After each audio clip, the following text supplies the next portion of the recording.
Yeah, moved. Well, he had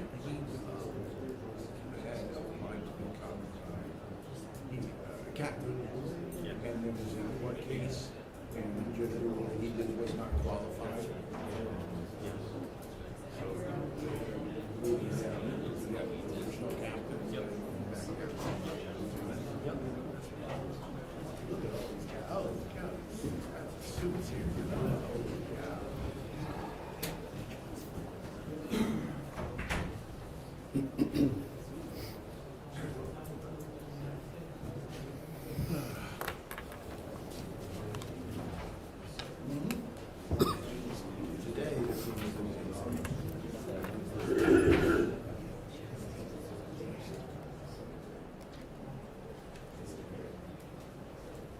All rise.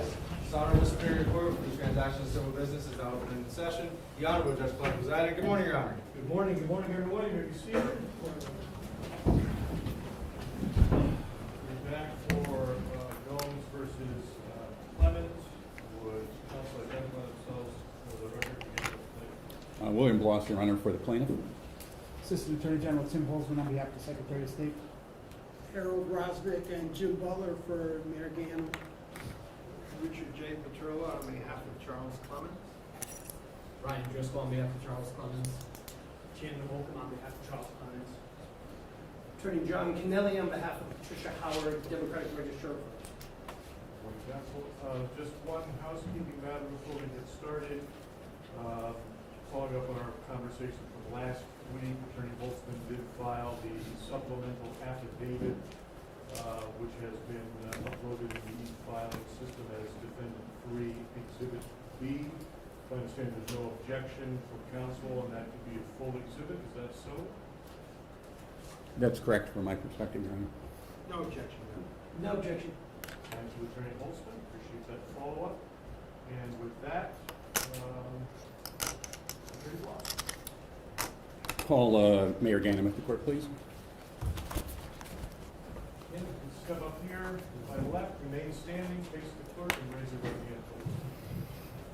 You solemnly swear or solemnly and sincerely affirm, as the case may be, that the evidence you shall give concerning this case shall be the truth, the whole truth, and nothing but the truth, so help you God, or upon penalty of perjury?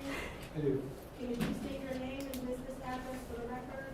Joseph Ganim, 999 Broad Street. Can you please spell your last name for the record? G-A-N is in Nancy, I am is in Mary. Thank you. Thank you. Mr. Ganim, if you could just please answer the questions that are asked of you with words, so we can get them on the record. If you just keep your voice up, speak to the marshals in the back.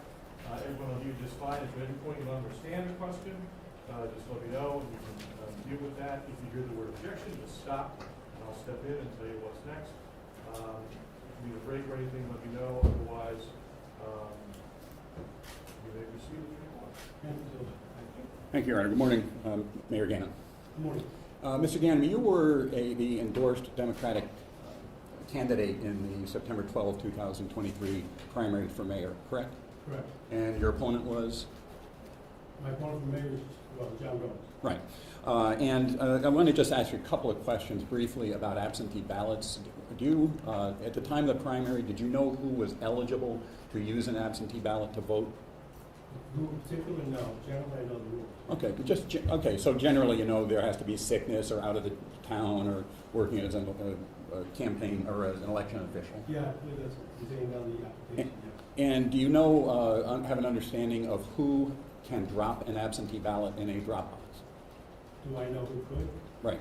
As I understand, the drop boxes are to replicate the mail requirements, so it would be the same procedure or authorization I think is contained in that. I'm sorry, Arthur, I missed that. It would be the same as what, I think anyways, what goes in a mailbox. Okay, and do you have an understanding that a person cannot have the absentee ballot of another person except in a couple of very narrow circumstances under the statute? I think that premise is generally correct. Yeah. All right. Now, Mr. Ganim, you were in a primary also in 2019 for the Democratic nomination for mayor, correct? Yes. And your opponent was Marilyn Moore? Yes. And you were actually sued in 2019 as a defendant by supporters of Moore claiming a primary result was invalid, right? Yeah, I don't know the exact definition of the plaintiffs were, if they were supporting more, but yes, there was a lawsuit. Yes, I was in fact, was party somehow. Right. And one of the claims in that lawsuit was that there was absentee ballot mishandling by some of your supporters. You remember that? You know, I tried to review that case. I think it dealt with a lot of applications and questions of signatures, rather than challenging premises again, yes. And so that was you've read the complaint in this case, have you not? I have. And it's similar, not the same allegations, but similar allegations, right? I think it invokes the, generally, if you don't mind me saying, the same statutes about whether the mistake in the count of the vote. I think that's as much as I can make a clear language that I think applies to both, sure. All right, and in the 2019 case, you actually filed a defense in that case through a lawyer, right? You know, honestly, I don't recall. Well, let me show you a document and see if it refreshes your recollection. Please. Let me show you this.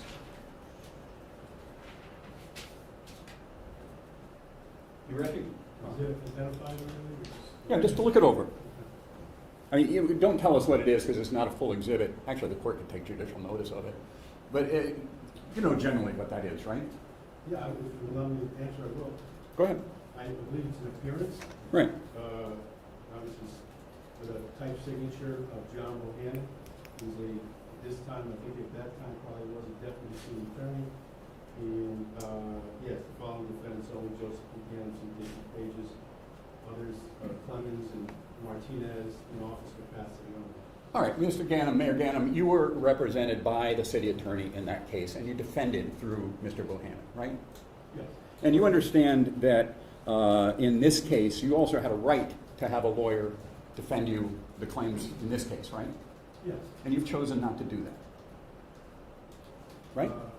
Just repeat that. Sure. I've chosen not to have a lawyer? Yeah, you've chosen not to retain counsel and file a response to the complaint in this case. It's my understanding, and I'll stand corrected by counsel, that Hal Rosnick is in the courtroom today and is here as my lawyer, and whatever need I might have a lawyer.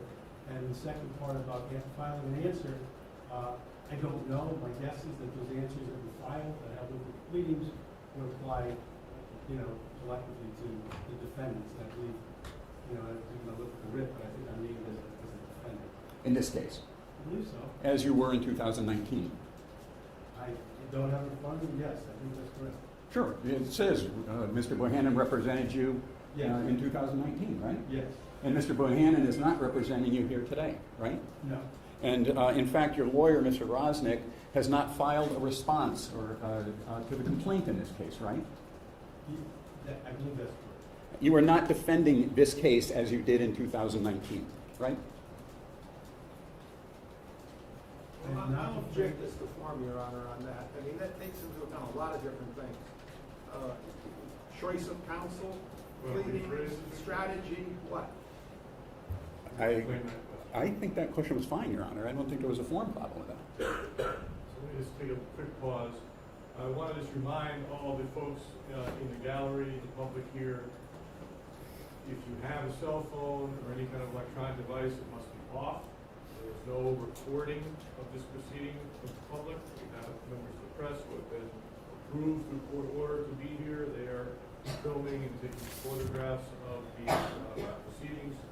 If you have an electronic device and you do not turn it off or put it on silent, if that device goes off, the marshal will escort you out. You will not be allowed back in. If anyone is found to be recording without approval of this court, you will be asked to leave and will not be allowed back in.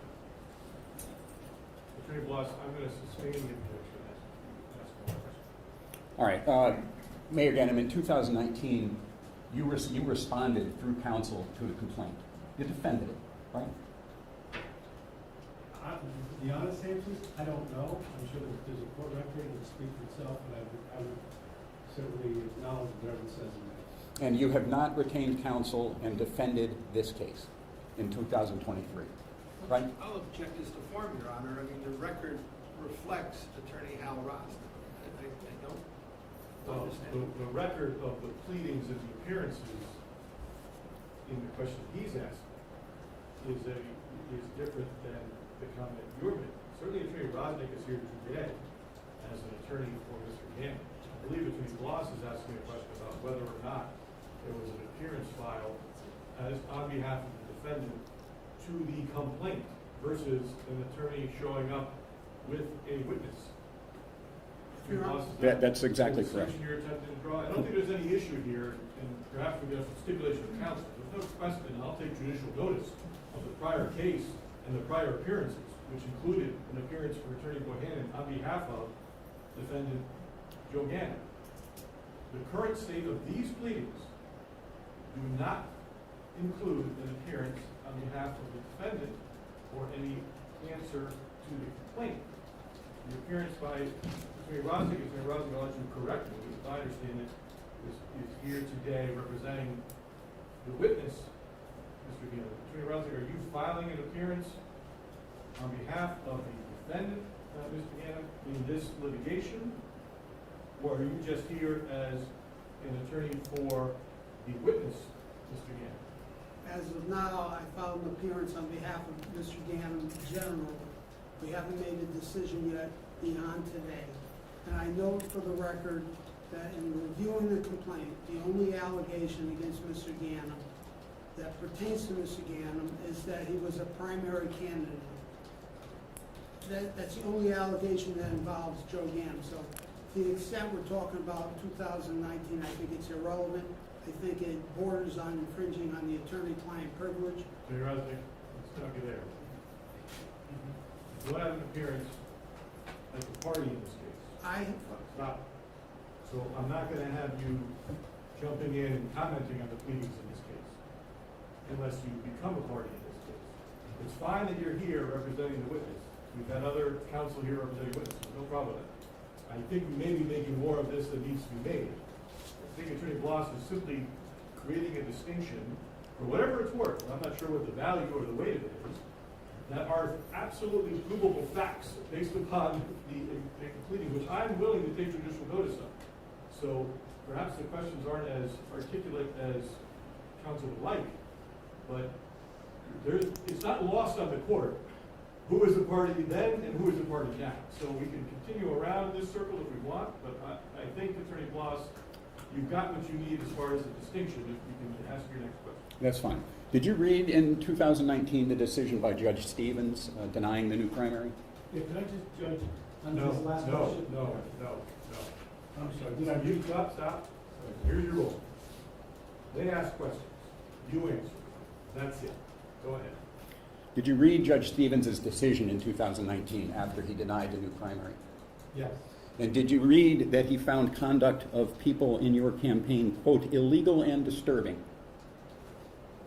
He may have, I don't remember that exact language, to be honest with you, so no. Are you aware that there was a complaint filed with the State Elections Enforcement Commission as a result of the 2019 campaign? And that should be more specific, because I'm sure there was a number, and if I could try to elaborate, if I think where you're going is, do I know? Stop.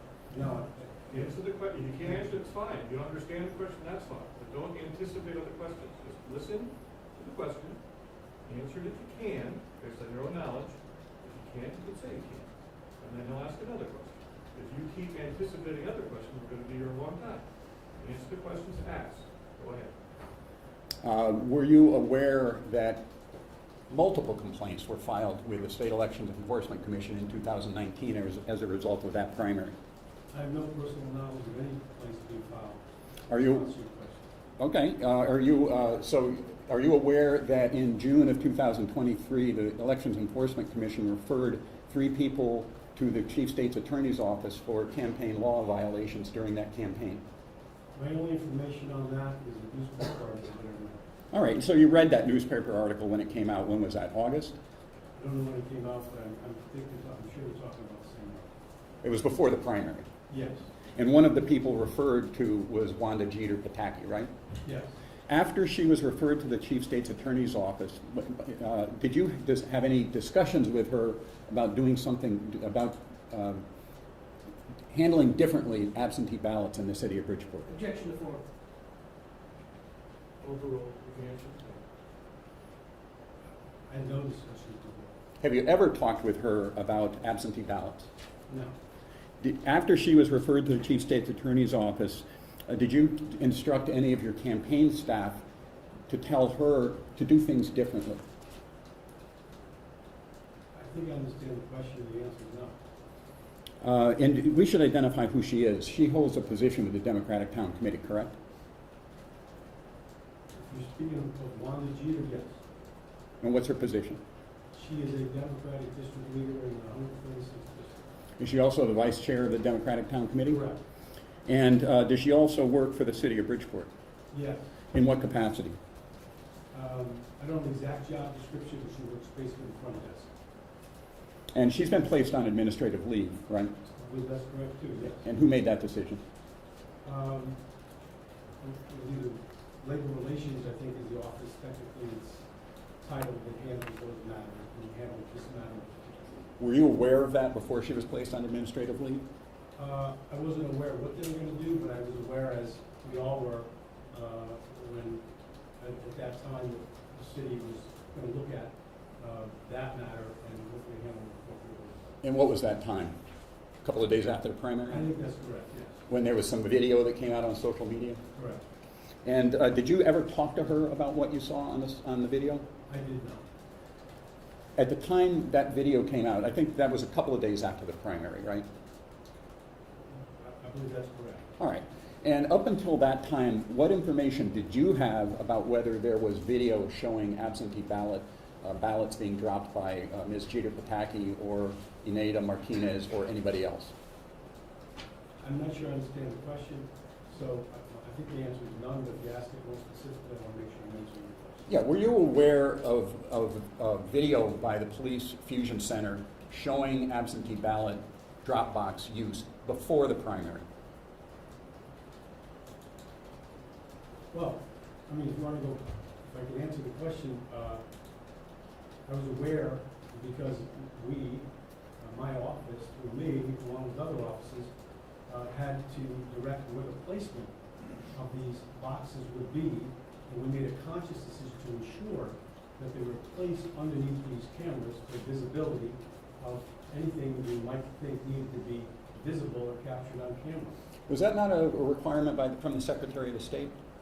It was a criteria, a lot of criteria, but no, I think we're the only city or town in the state of Connecticut that actually has cameras on our boxes for this particular reason. They're supposedly put in well-lit areas where there was visibility so that the cameras could, in fact, anyone, we want to have accessibility certainly, but also want to have visibility if we could. So we placed them particularly where these cameras were that are now in evidence. And so, and you said for that reason, the boxes were near cameras. Was one of the reasons to be able to record evidence of people making mass absentee ballot drops? Objection to form, Your Honor. I don't know that that was never part of my discussions or anyone else's discussion that I was part of on where to place the box in regards to. It was more along the lines, frankly, we wanted to make sure that there was general security in the ability to observe, and I guess in part it aids in some ways you today in order to have this discussion. And was there any review, to your knowledge, was there any review of the video before the primary, just in the 2023 primary, to see whether there were any improprieties, if you know? Well, objection, Your Honor. Review by whom? Who? The Fusion Center personnel, Captain Breck? By Mayor Ganim? Who are we talking about? Overruled. By me? The question is, Any- the question was broad. So the first question, you may have follow-up questions about individuals, but the first question is whether you were any. So if you can answer that question, go ahead. Okay. I mean, so to your knowledge, I you don't know. you don't know of any review of the video before September 12th. That's correct. All right. How about after September 12th? Is the first you learned of the video the social media post on approximately September 14th? Approximately, sure. I don't know exactly. Did you have any discussions, emails, texts with anybody at the police department about what else would be shown on the video in addition to what you saw on social media on September 14th? Not that I recall, no. Not that you recall. Not that I recall. And Ms. Jeter Pataki, was she active on your primary campaign in 2023? Was she active on my campaign? Yes. She was active in all the campaigns in 2023.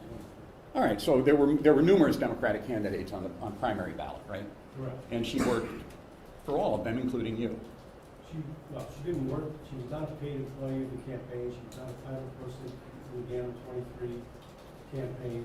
She's a district leader in the 136th district, has 2 council members in her district and a primary district, and of course, she helped as a volunteer in my campaign and in the other, whatever it was, 9 or 10 candidates that were on the ballot on that day. Now, your campaign paid approximately $100,000 to a company called Park City Consulting LLC, right? I don't know the amount, but I know the name, and the answer generally is yes.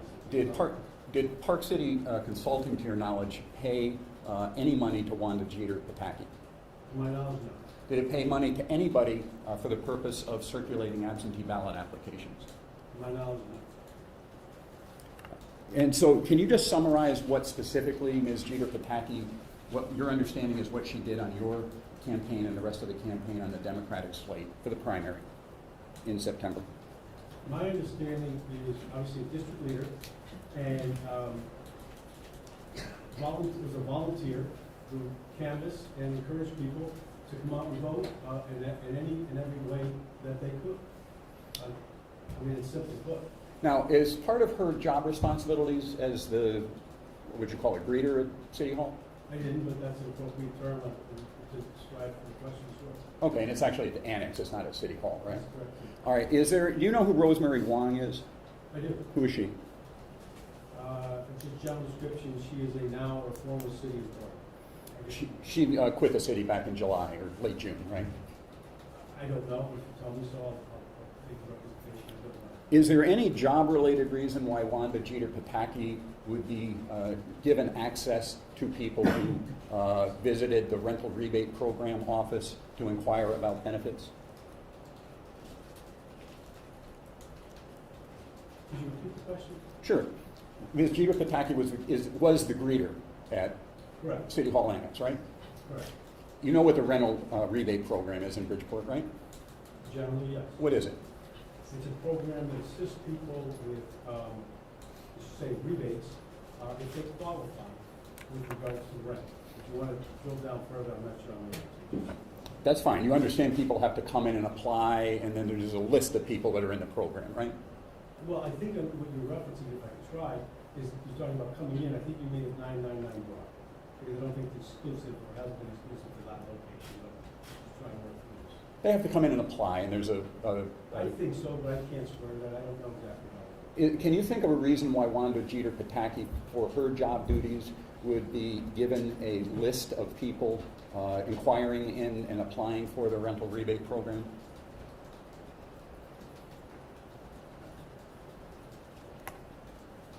My depth of knowledge, very frankly, is based on a recent newspaper article, but in that she's the greeter, as you say, she would have to her role of responsibility over people coming into the building or not.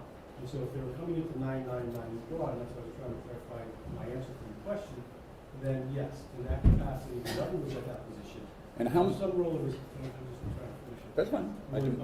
have some role of responsibility in that. We've had incidents, as maybe you're aware or not, as many public buildings do, and so there is at least a decorum of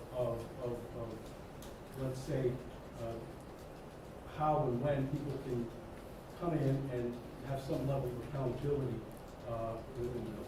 And so, is it your testimony that it's for security purposes that Ms. Jeter Pataki was given the names of participants in the rental rebate program? Objection to the form of the question. This states prior testimony.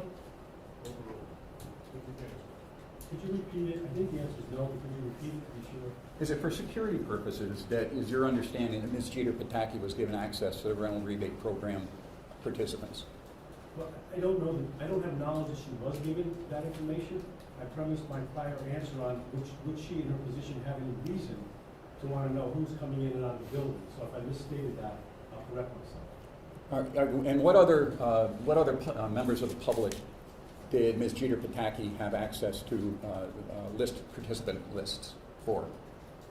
Objection to the form of the question, Your Honor. If you know, it's, You know, I don't know I understand the question.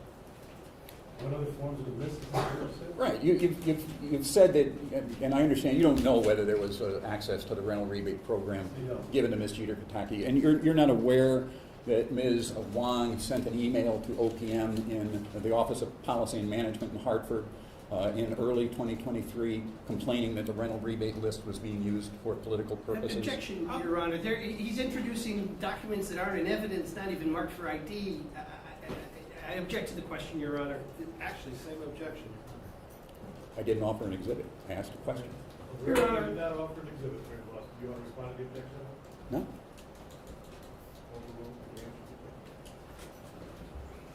I think my answer is I don't know. Could you repeat the question? please? Sure. Are you sure? Were you aware that Ms. Wong complained to OPM in early 2023? I'm not aware, no. Maybe let me just finish it to make sure the record is clear. Were you aware that Ms. Wong in early 2023 sent an email to a man named Sullivan at the Office of Policy and Management saying that the rental rebate program list was being used for political purposes? Same answer, no.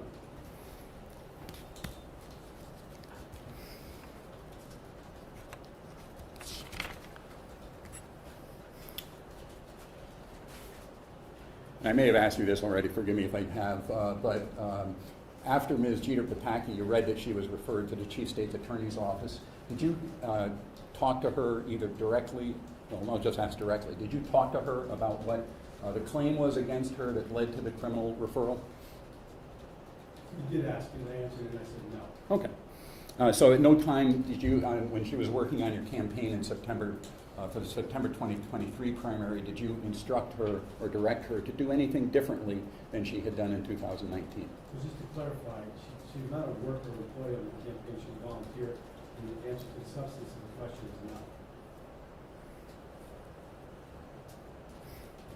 is no. Do volunteers on your campaign, Mr. Ganim, have forms that they use to record who they've given absentee ballot applications to and who has voted by absentee ballot? I believe those records would be with the office, the town clerk's office. I think they keep records.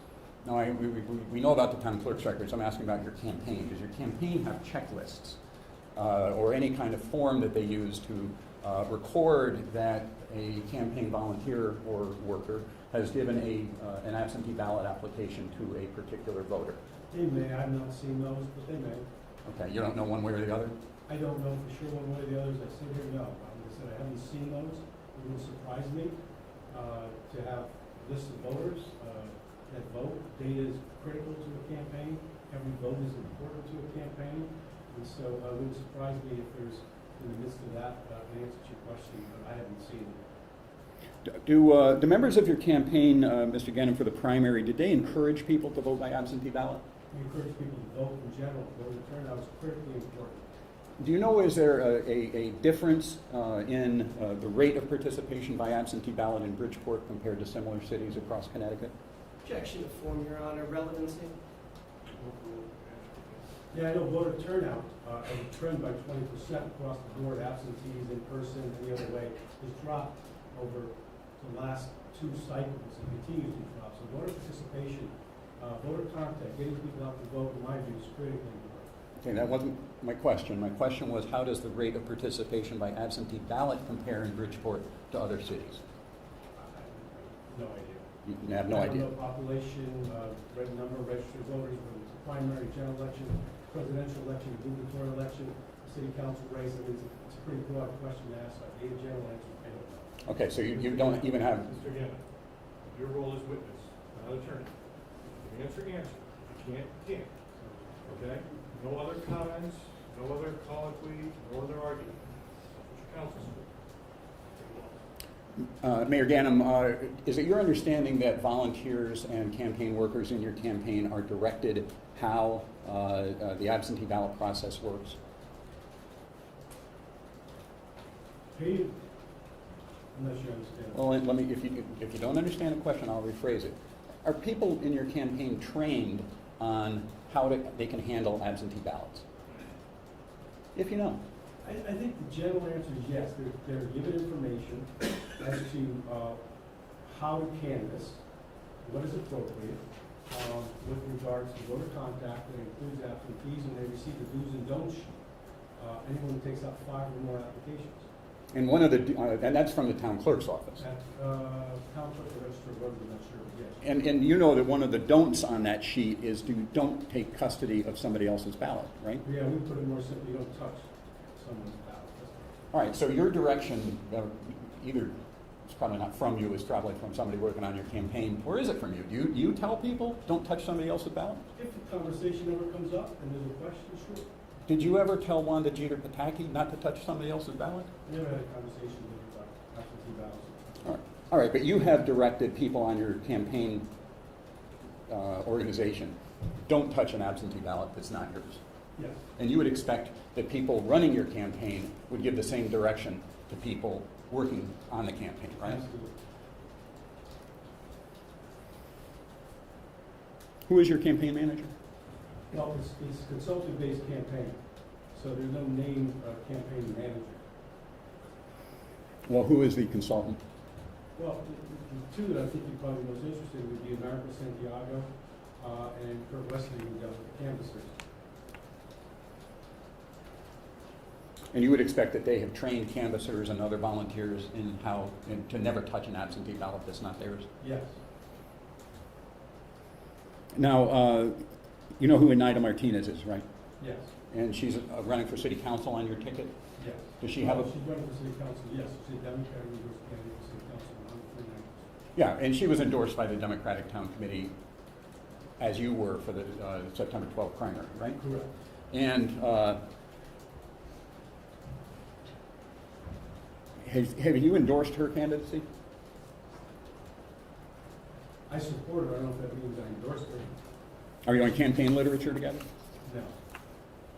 Not that I know. If you have one, I'll look at it. Not that I know. Okay. I'm going to ask, Your Honor, if we can bring up Exhibit 141, which is already a full exhibit.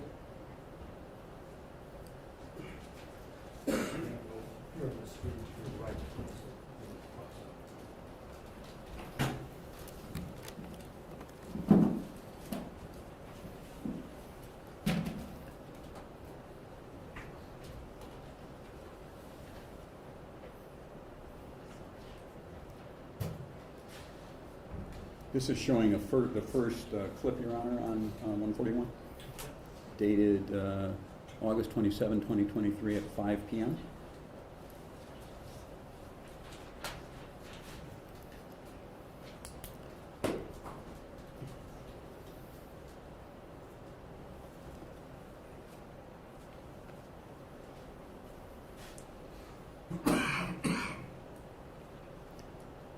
Just stop it there, please. Mayor Ganim, do you know who that is? I do not. You don't? No. Would it help if I zoomed in on it a little bit? Try. You don't know that to be Inaida Martinez? I do not. What kind of car does Inaida Martinez drive? I don't know. All right, let's go to the next one and we'll come back to this.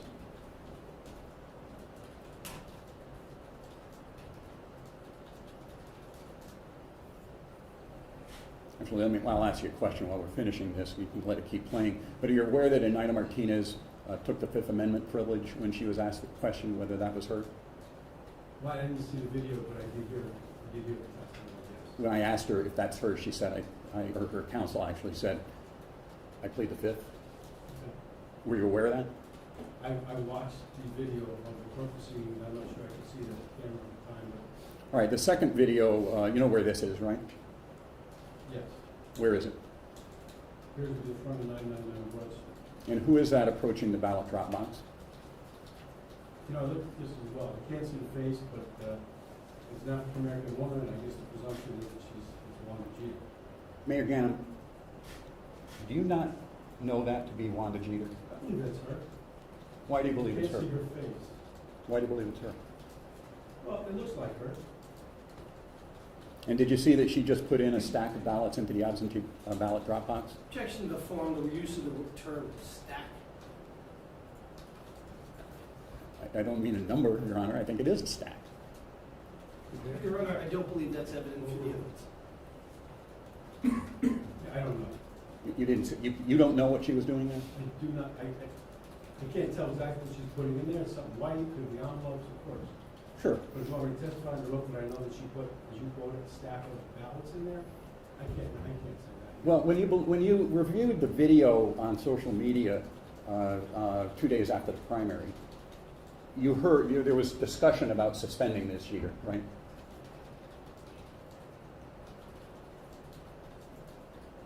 Yes. And is the reason she was suspended, to your understanding, because of the video showing her putting absentee ballots into the drop box at Broad Street? No. What was the reason she was suspended?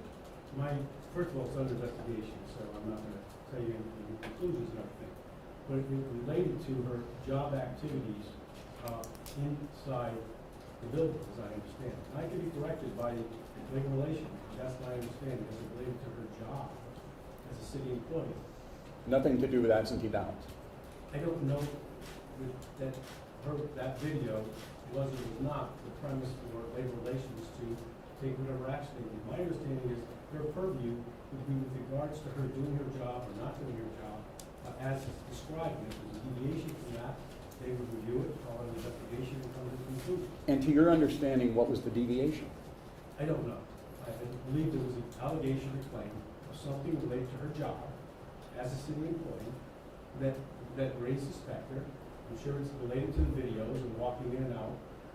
That is being under review or investigation by the city. And specifically handling absentee ballots at the reception desk inside Broad Street, right? It may be. I don't know.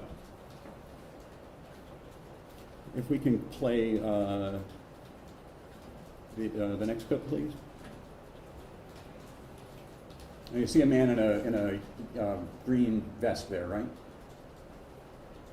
Yes. Yellow. Yeah, yellow, green, fine.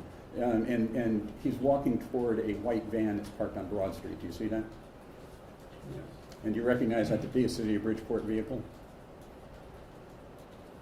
It's the first time I thought it could be a city vehicle when you said it, so no.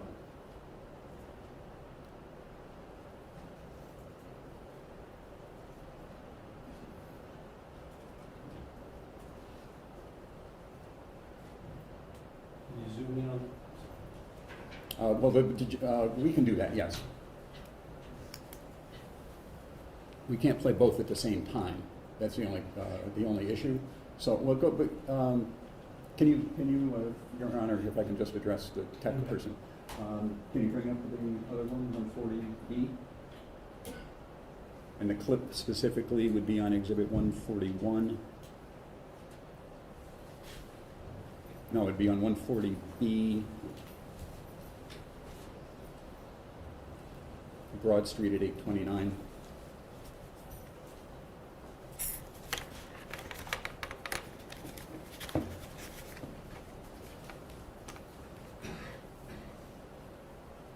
At 742.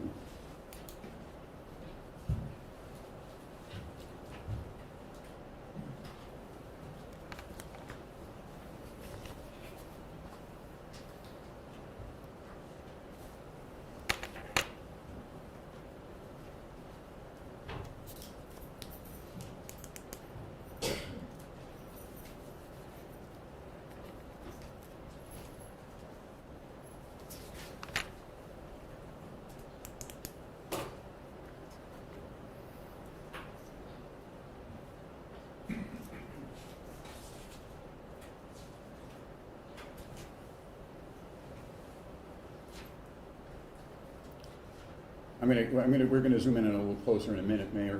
Do you know who the person is in the yellow-green vest? No. And now do you see that lady next to him is Wanda Jeter Pataki? Yes, it's very common. If I may, Your Honor, can you get to the 140B? It's going to take too long, Your Honor. Never mind. It's fine. We go to the next clip.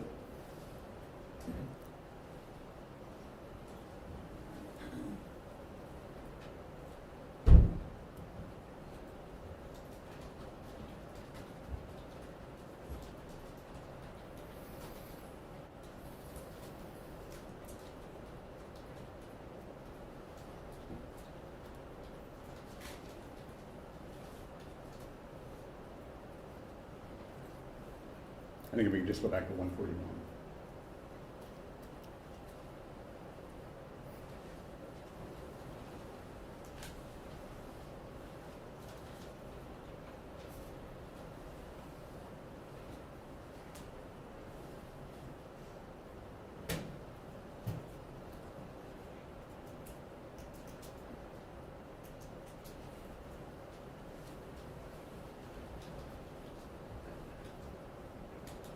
Okay, just for the record, Your Honor, this is Exhibit 141 at 8:29 and 9:04 a.m. Do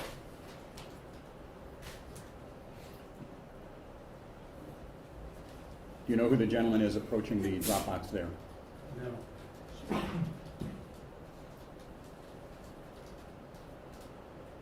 And this now at the next clip is at Boston Avenue Fire Department, and a silver car has just pulled up.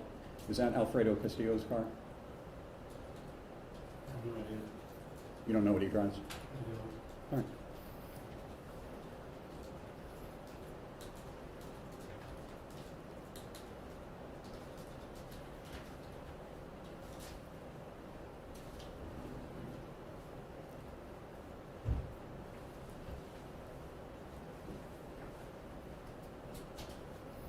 I mean, I think he's right.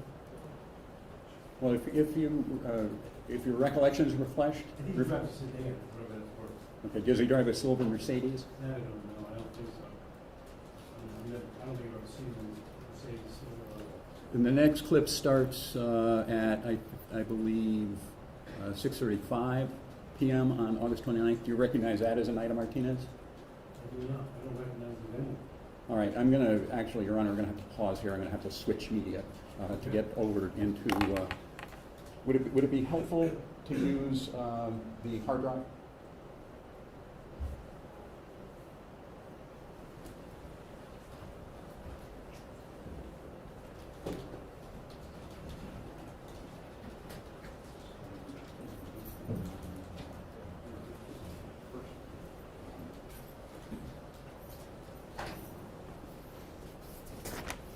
I need 827 on Boston Avenue at 5:05 p.m. Just for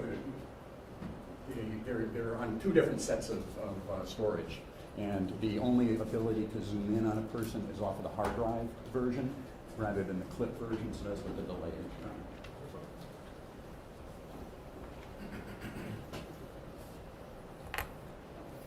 And while that's being set up, I can ask a couple of other questions. Mayor Ganim, have you seen the series of clips of the of absentee ballot drop box use that was introduced as an exhibit last week?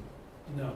Have you seen, other than you saw the clip on about September 14th showing Ms. Jeter Pataki in one scenario, right? I don't know. You don't know? Have you seen, before today, have you seen videos of Ms. Jeter Pataki approaching the ballot drop box at Broad Street? Before today. I just showed you a couple, right? Have you seen any before today? I've seen these videos before in preparation for this case today. Okay, that's what I'm asking you. When you saw each of the videos I've shown you today, you've seen before today? So far, yes. All right. And who showed them to you? You showed them to me. Yes. I received a copy and I reviewed them myself All right. with, with counsel. Okay, I don't volunteer anything that you and counsel talked about, but where did you receive the copy of the videos from? Who? An email From? I can check it. It's Tom Gaudette from my campaign. Okay.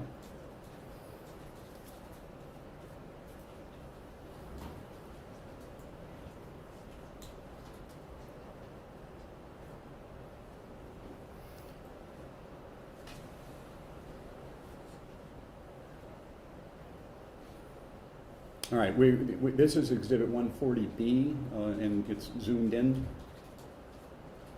at 8:27 at 5 o'clock and 17 seconds.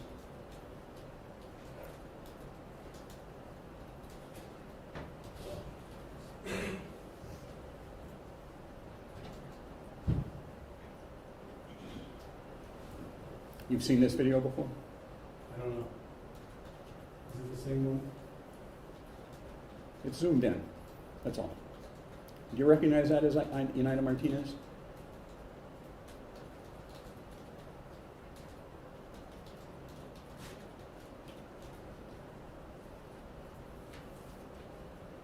Could be, I'm not sure. You can't say one way or another whether that's United Martinez who's running for city Not council. 100%, no. Well, what percent could you? I don't know what percent.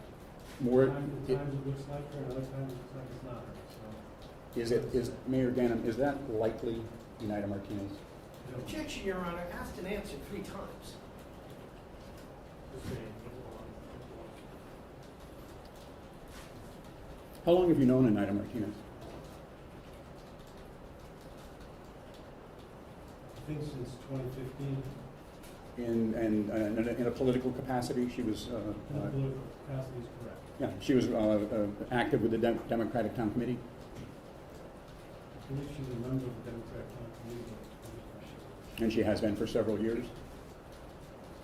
She's been active for several years. I don't know if she's been a member of the Democratic Committee. Were you aware of the existence of other video, other than the video that came out on social media on September 14th, showing supporters of your campaign improperly handling absentee ballots?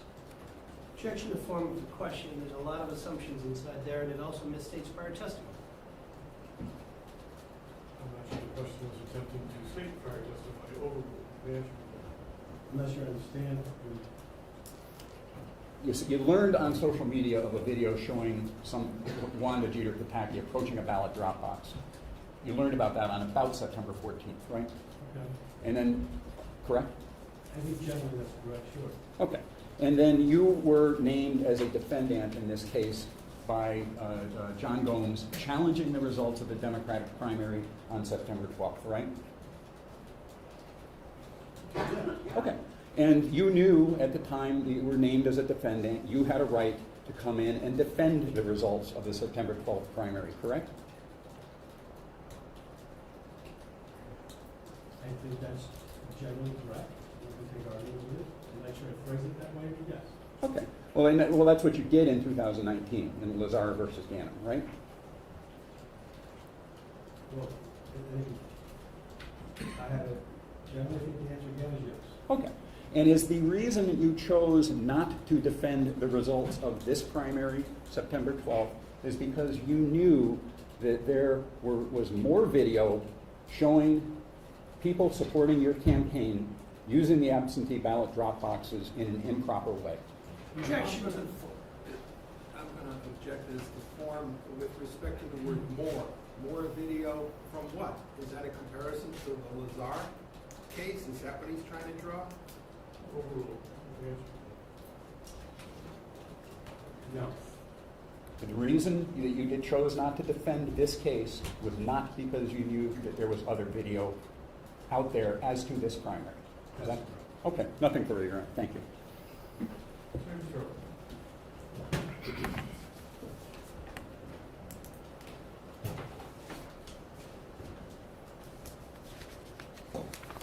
Again, I might just have a few questions.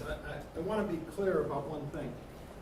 I thought I heard you say, who instructed the city to place the 4 ballot boxes that it obtained from the state in view of the cameras? Yeah, well, my office, and I, through Dan Shames, our participation was to make sure that we had the right criteria to put in the best places, which included working with the other offices, our town clerk and registered voters, to make sure that they were placed where we had existing cameras. That was a decision that came out of your office, the mayor of the city of Bridgeport, correct? In conjunction with the other offices, for sure. And you testified about handling absentee ballots, that generally you give advice, don't touch an absentee ballot, correct? Correct. There are times under the law when it is appropriate and permitted to touch an absentee ballot from someone else. Isn't that correct? Yeah.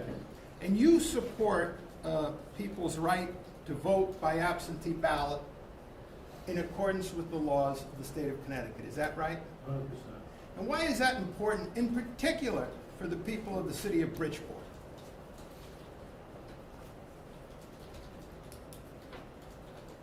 If I could, yes. I mean, we have, the criteria, as I understand it, is to allow accessibility and franchising all individuals for a right to vote.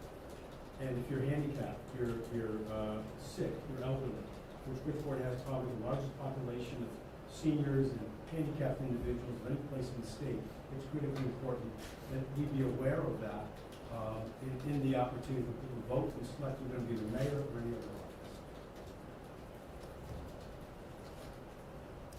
I have nothing further. Thank you, Your Honor. Thank you. Drink it up.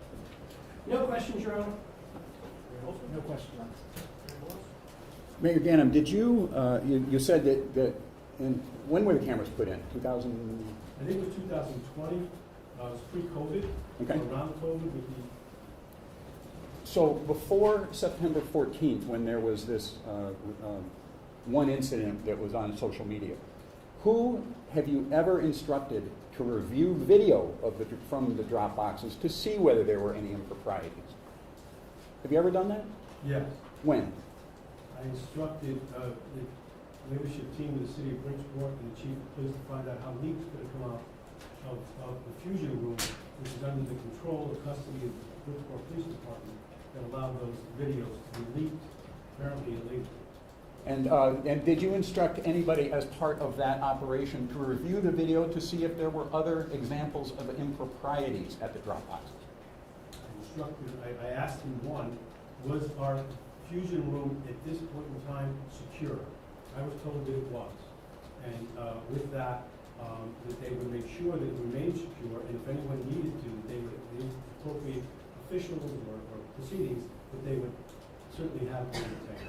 Okay, my question was, did you instruct anyone at any time to review the video from the cameras that you say you directed be put in place to see whether there were any improprieties at the drop boxes?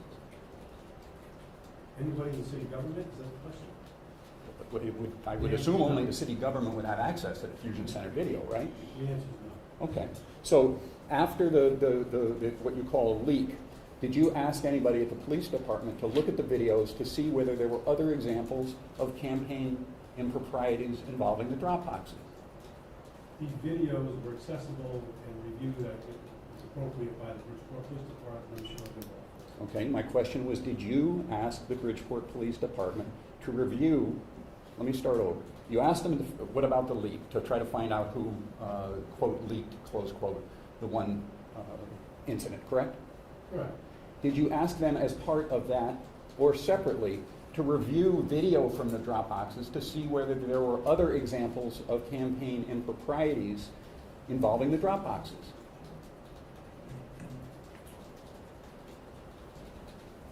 I don't remember a specific instruction with that language. How about a general instruction with that language? I think there was a review by the police department, whether it was instruction or otherwise, to look at visible problems or improprieties on videos. And at that point, I did not have any further contact with the department with regards to this matter. Okay, so you had a general conversation with somebody at the department about, first of all, who leaked the one incident, right? I don't know if that's a correct characterization, so I just, How is that not correct? the conversation I had was to, one, did we have a problem in our fusion room, that there had been inappropriate access and how that could happen, and to find out how, and then we have a continuing problem with that. And then from there, whatever appropriate legal action our police department would take, that they would pursue that through the chief. So you had an understanding as part of that, and was that conversation with the chief? Who was that with? Okay. And so as a result of your conversation with the chief, you had an understanding that somebody at the police department was going to look at the cameras, look at the video to see whether there were other incidents of drop box misuse other than the one that had come out on social media. I didn't get into how to tell the chief to do his investigation. I did raise the specter with him, put it in his hands along with his department, and left it to him and other law enforcement. When you say raise the specter, you raise the specter of other video showing absentee ballot box misuse. Anything that he thought was appropriate as a law enforcement official, the chief of police in the city of Bridgeport, was make clear that if he needed my authority or oversight or capacity, he had it in order to go do his job. Okay, my question was it your direction to him, or your suggestion to him even, to review the videos, or to have somebody under him review the videos on other incidents than the one that had come out on social media? I didn't direct the chief on how or what to do with regards to his information with this, nor would I in any investigation. Did you have an understanding based on what he told you that he was going to do that? He was going to review the video, he or somebody else at the police department was going to review the videos to see if there were other incidents. It was made clear to me by the chief that he was going to do his job, and I'm sure he's done it and continues. And did that include looking at the videos to see if there was misuse of drop boxes on other occasions than the one? You have to ask him that exactly how. I'm asking what your understanding. To answer your question, I apologize, Your Honor. I did not direct him specifically on this, or would I in any investigation. Mayor Ganim, my question is whether you had an understanding based on that meeting that that's what he was going to do. I don't have an understanding. That conversation, I'm trying to relate to you my conversation with him. Did you have an understanding based on that conversation that he was going to see? I'm sorry, but this has been asked and it has been answered. Did you have I'm asking about your understanding. Did you have an understanding based on that meeting or phone call with the chief that he was going to have somebody in his department look at the videos to see whether there were other incidents of absentee ballot box misuse other than the one that was on social media? I don't know. That didn't come up. I don't know. You, I'm trying to answer your question. I just don't know the way you phrased it. If I can give you a better answer, I apologize. I don't know if it came up particularly or generally, or how he did or what he thought was appropriate, or what he should do at that time based on the evidence. I didn't have any additional knowledge to provide to him, or in that way I would. So I just want to be clear that you had a clear understanding that the chief was going to look at the security of the Fusion Center as a result of this meeting, right? Yes. Was this in person, by the way? Yes. On the day or two after the quote-unquote leak? Don't give me to the exact date, but somewhere in that time frame, yes. Okay, and as a result of that meeting, you did not have an understanding that the Bridgeport Police Department was going to look at the video from the other drop boxes or the Broad Street drop box to see if there were other incidents of absentee ballot box misuse. I did not have that conversation, particularly as you described with the chief. So no. Did you have I'm not asking about conversation. I know, but I'm going to answer it as accurately as I can. Listen to the specific question. If you can answer it, if you can't, it's fine. So The specific question, listen to that. you had no understanding as of September 14th or 15th that the Bridgeport Police Department was going to review footage from other cameras and other days at Broad Street to see whether there were other incidents of absentee ballot box misuse. Is that your testimony? I don't know. Nothing further. Sir, sit down. I have to voice my opinion. I filed an appearance. Sir. I filed an appearance.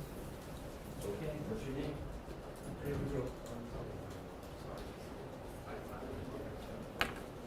Thank you, Your Honor. Mayor Ganim, you were concerned with the security of the Fusion Center, correct? Yes. And the Fusion Center has the camera surveillance for many public buildings and the schools located throughout the city of Bridgeport. Is that correct? Yes. So the concern with security dealt with whether or not someone had improperly accessed the Fusion Center, correct? Correct. Okay. And is it fair to say with respect to what Mr. Glass was asking you about Wanda Jeter Pataki and looking at other, withdraw, is it fair to say that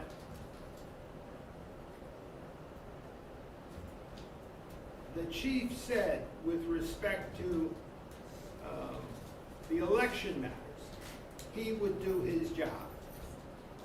Correct. In so many words, that's correct. Nothing, Chris, thank you. Just a few very quick questions. Mayor Ganim, the Fusion Center plays a critical role in discouraging crime here in the city of Bridgeport, correct? Correct. And it plays a critical role in investigating crimes in the city of Bridgeport, correct? Correct. And it plays a critical role in prosecuting criminals for crimes committed in the city of Bridgeport, correct? Correct.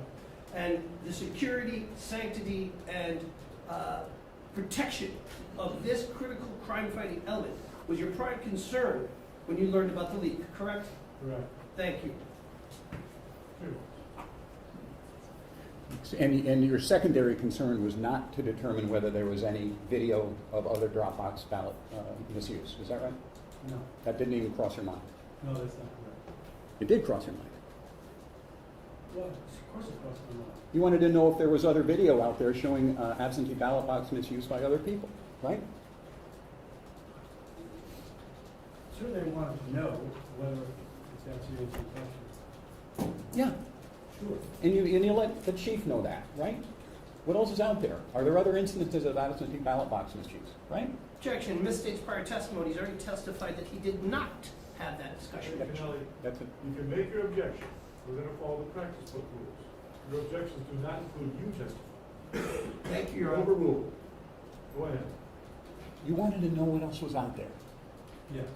And you understood that the chief was going to try to find out what else was out there. That's correct. And you know that there's a limited amount of time. Did he tell you how much time he was going to need to find out what was out there?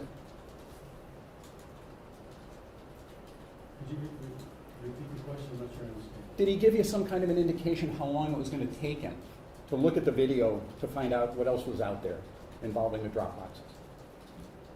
I didn't have that conversation. You know there's 14 days to file this proceeding after the primary, right? I'll accept your representation because I don't know it. Did you have any understanding as a result of that meeting with the chief that you were going to get the results of what else was out there before 14 days after the primary? I have no reason to think that. And you, as a result of what you've described as a leak on about September 14th, you understood, you believed that showed misuse of the absentee ballot boxes, right? I didn't know what to show. You We saw videos here. I wasn't sure 100%. Certainly appeared that way. Certainly was shocked by what appeared in those videos Why were you shocked? because it appeared to be just as you stated. Absentee ballot box misuse.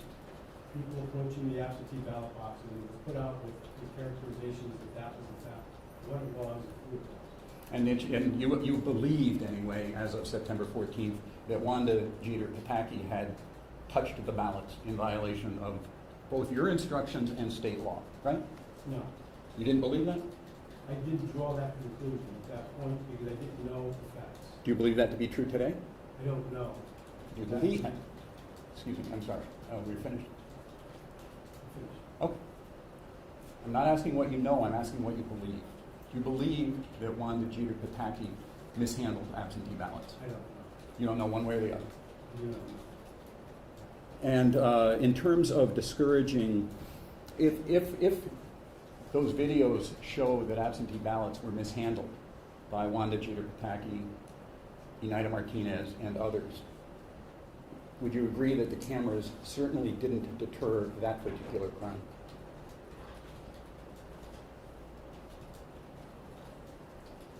Would I agree that it did not deter that particular crime? Yes. The first part of the question was again? If the videos show Wanda Jeter Pataki or Eneida Martinez or other people casting absentee ballots that were not theirs, would you agree that the cameras did not deter that crime? If you allow me, the court will tell me if I'm wrong. I will try and answer it this way. If people put ballots in violation of the law, named the drop boxes, and the cameras were there, then I agree to the premise that it did not discourage. Nothing further, Your Honor. Thank you. Nothing further. Nothing, Your Honor. Very well. So again, thank you so much. Thank you, Mr. Step down. Thank you, Mr. Roscoe. Sure. Okay, why don't we take our morning recess, you can get yourself ready for whatever may be. And we'll come back into session at 11:15. All rise. Court now stands in recess.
Because he's an interested party, so he was able to participate in the case.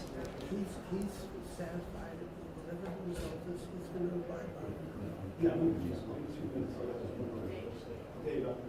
Are we done yet? Oh, I've been having.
So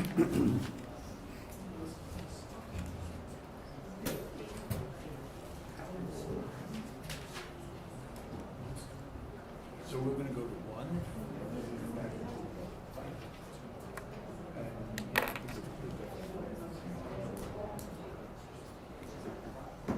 All rise. Floor is now open in session. The Honorable Judge Clark presiding. Good morning, Your Honor. Good morning, and have you seen everyone? Read well. Yes, Your Honor. A couple of housekeeping items first. Exhibit, No, I just, I'm sorry. my He stepped out for the men's room. partner to go locate him, Your Honor. It's okay. He's coming back.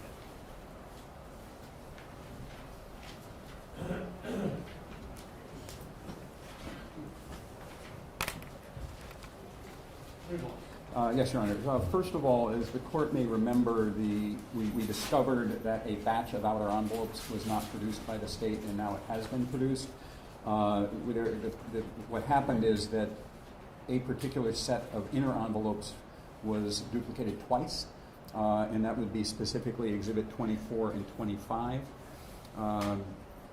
Reflecting Bates numbers 11-620, no, I'm sorry, 11, Bates number 11-645 to 11-661 was a duplicate of the immediately preceding Exhibit 24. The state has now produced the copies of the proper set of outer envelopes from District 132, the outer envelopes. I have marked the correct set as Exhibit 182, and I would move that as a full exhibit. Any objection? I'm sorry, Your Honor, is the offer, the envelopes? I didn't hear the offer, I guess that's what I'm saying. Well, he's filed Exhibit 182. He's moving that as a full exhibit. And this is the Have you seen production. Exhibit 182?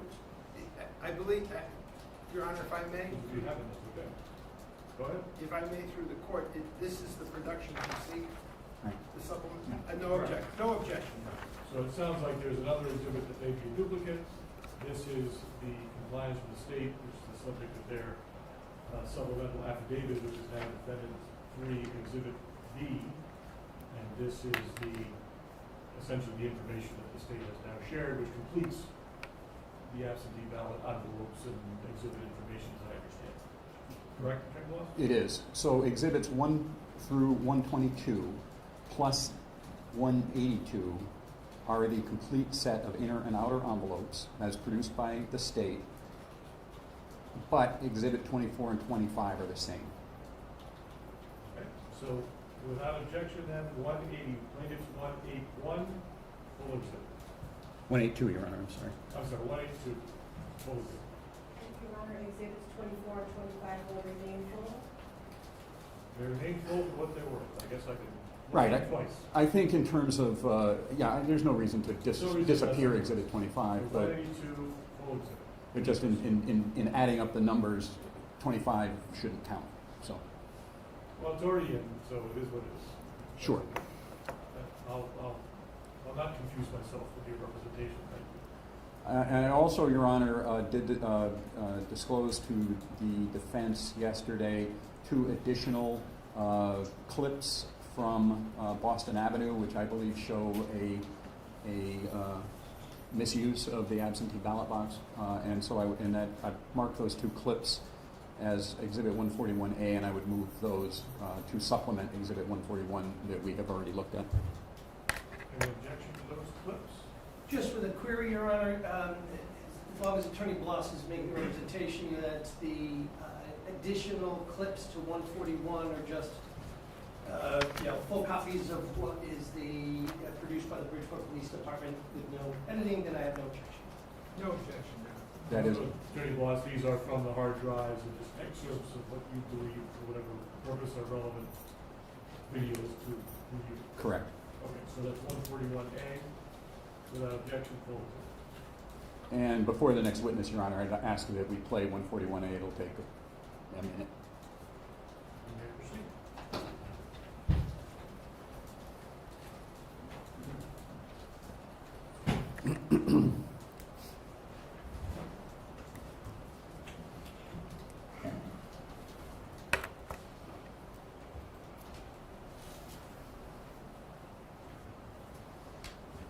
Your Honor? If he, Mr. Blas could just point out the new additions.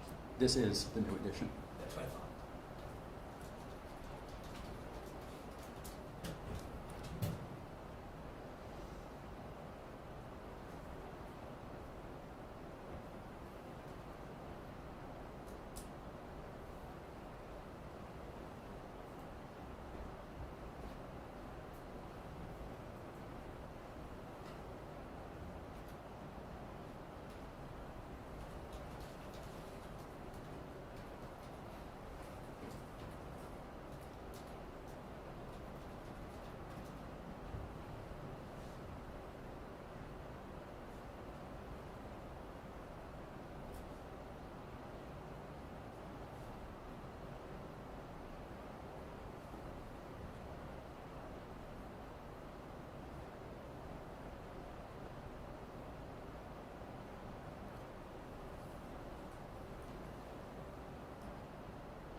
Okay, just for the record, Your Honor, the second one was on September 11th at approximately 3:28 in the morning. The first one was September 2nd, and if you could just hit play for a moment, I'll identify the time.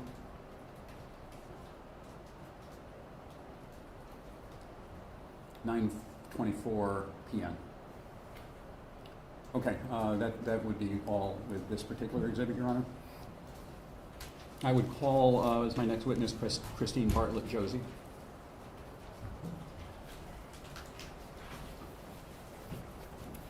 Let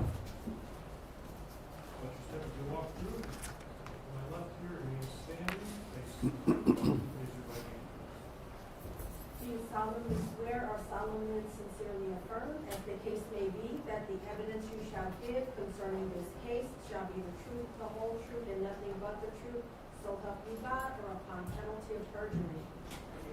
Can you please state your name and business address for the record? It's Christine Walker Josie, One University Place, Newton, Connecticut, 065. Can you please spell your last name for the record? BARTLET, Island, JOSI. Thank you. Ms. Bartlett Josie, if you could have a seat. You've heard my instructions before. Just keep your voice up, answer with words. Just please listen to the question asked and do your best to answer that question. If you can't understand the question, don't understand the question, just let us know, we'll rephrase it. If you hear the word object, just stop, and I'll jump in. If you need a break or anything at any point, just let me know. Otherwise, just answer the questions asked, keep your voice up, speak to the marshal in the back, and we'll all hear you just fine. Keep your voice. If I can just put on the record, Your Honor, I'm offering Ms. Bartlett Josie's testimony based on the discovery that we have now. I reserve my right, subject to the court's permission, to recall her as to any new items that we get, like the renters list, that we don't have yet. So in any event, I just want to put that on the record. Ms. Bartlett Josie, what is your role in the Gomes campaign? I was brought in originally as a consultant on the campaign, and as time went on, I took on the role as campaign manager. And what is your profession? I am a political consultant. I am partner in the firm DNA Campaigns. I have run campaigns in the state for the past 20 years. Can you just give us some examples of some of the campaigns that you've been involved in? Certainly, for municipal elections, Mayor Stanford, Mayor Norwalk, Hartford, Bloomfield, New London, West Haven, East Haven, these municipal races I ran. Statewide races, I was the campaign manager in 2018 for the statewide treasurer's race. I was also on a statewide race for Secretary of State in 2020, the last election we had for the statewide elections. So I ran races in the state from Stanford to London, from the Valley to the Shore. And as part of your work on the Gomes campaign after the primary, there was a primary on September 12th, right? Yes. And did you undertake to do an analysis using numbers from the town clerk as to how many people voted at each precinct and voting place, and how many people voted by absentee ballot? Yes. And I'd ask Exhibit 149 to be brought up at the court, please.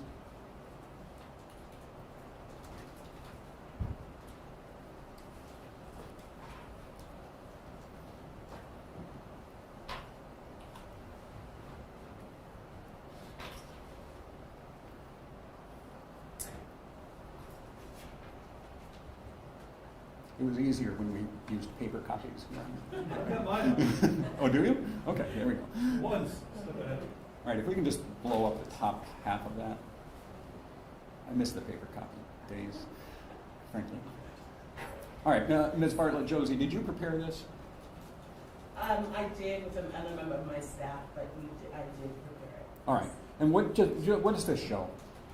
This shows all the polling locations and the numbers of both Mayor Ganim and candidate John Gomes. It shows the first line is the number of folks that voted at the polling stations, and the next line is the number of ABs.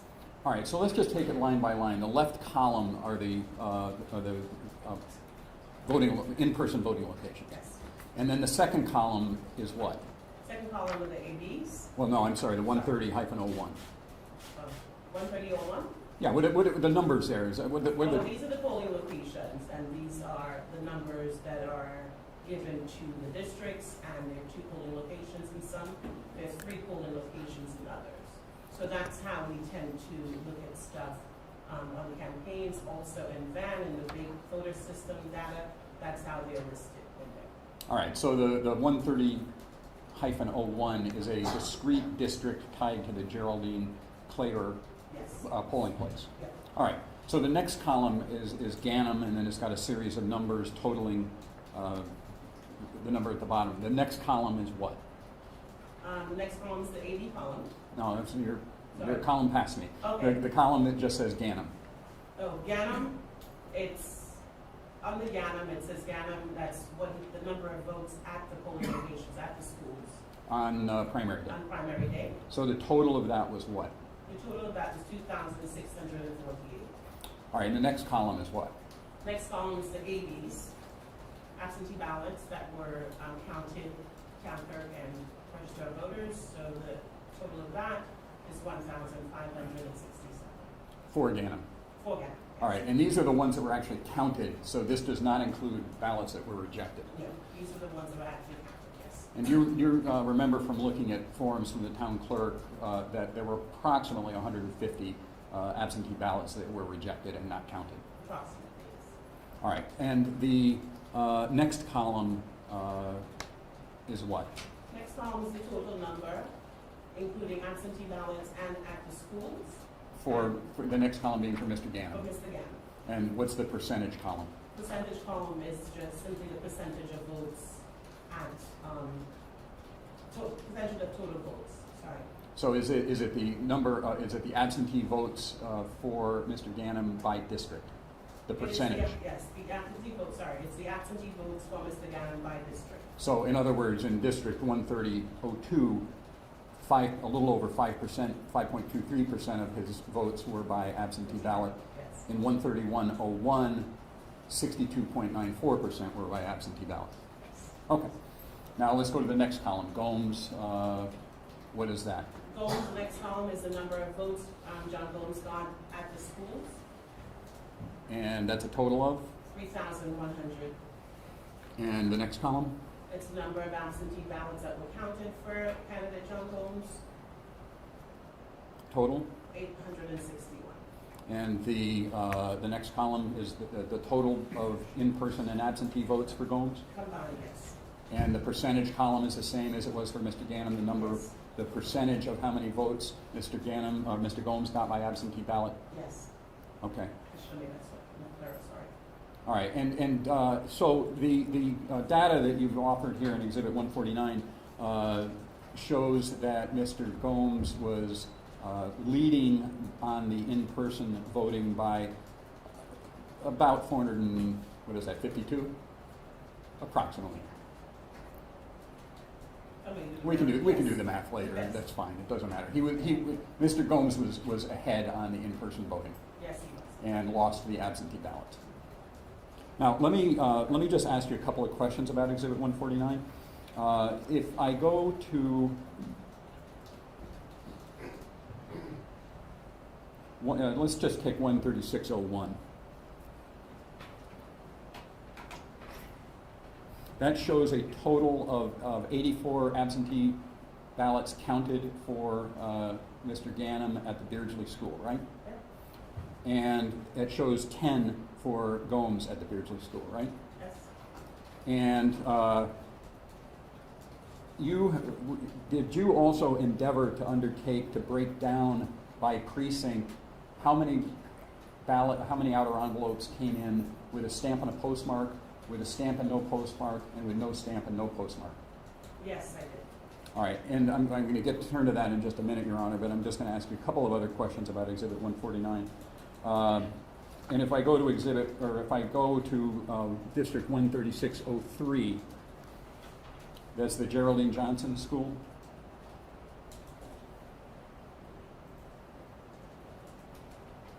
And that you've heard testimony earlier in the trial that is Wanda Jeter Pataki's district. Yes, I've heard that the 136 is one Jeter Pataki is the district leader there. Right. And that shows that at that particular polling place, 55% of Mr. Ganim's votes were cast by absentee ballot, Yes. and 13% for Mr. Gomes were cast by absentee ballot. Yes. Now, I also let me actually go back to the video. I'm sorry, I should have done that earlier. Exhibit 141.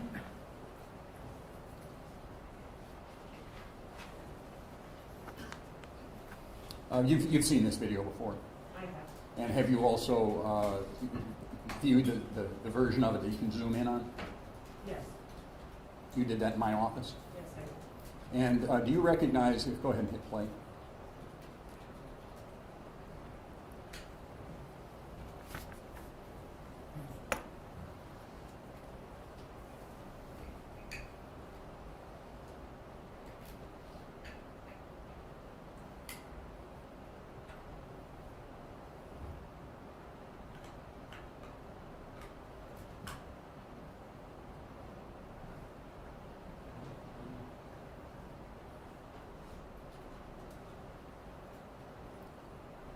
For the record, Your Honor, this is Exhibit 141, the first clip, 8:27 at 5:42 p.m.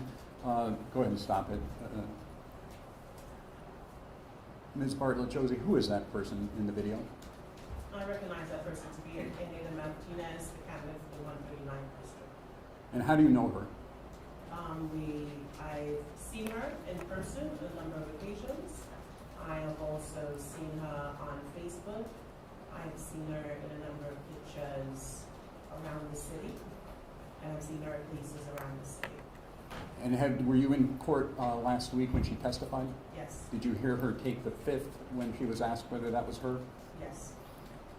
And did you do any kind of work to see whether she drove the car that's depicted in that video?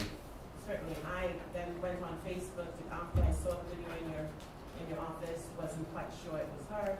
I then went on Facebook, searched her name, and then saw a car, and she commented on getting her baby fixed and detailed. And so then I confirmed that was her car. And sitting here today, are you confident that that is Eneda Martinez? I am absolutely confident that's Eneda Martinez. All right, now we can go ahead and take that down. I'm going to, as part of preparation in this case, Ms. Bartlett Josie, did I ask you to count the envelopes in exhibits 1 through 122 and also 182? Yes, you did. The outer envelopes. Outer envelopes. Okay, and did you evaluate how many outer envelopes had, well, withdrawn one, Your Honor. I'm going to ask her to identify Exhibit 181 for identification. Can we go back to 149 just for 1 second? I have one clarifying question. Sure. 141? The Oh, 149, I'm sorry. Yes. The column with the votes at the applicant, you described in person. Is it appropriate for you to characterize those as machine votes? Or is Yes. that some combination of paper and No, machine? machine votes Okay, so we have, so the machine votes at the at the school. voting location, and then the absentee vote will be on. Yes. I mean, technically, they're all counted by the same tabulators or similar I understand. tabulators. I wasn't sure if there's sometimes there could be a large accumulation of write-ins or some other method, but in Bridgeport, my understanding is from the evidence that these are votes that go through a machine at the voting location. So those are all, this is I'm characterizing as machine votes in the first column, and the AB obviously for the next. Those are actual votes that go through a machine at the location. That's correct. Okay, just want to make sure I understood. Thank you. All right, if I can ask you about 181 for identification.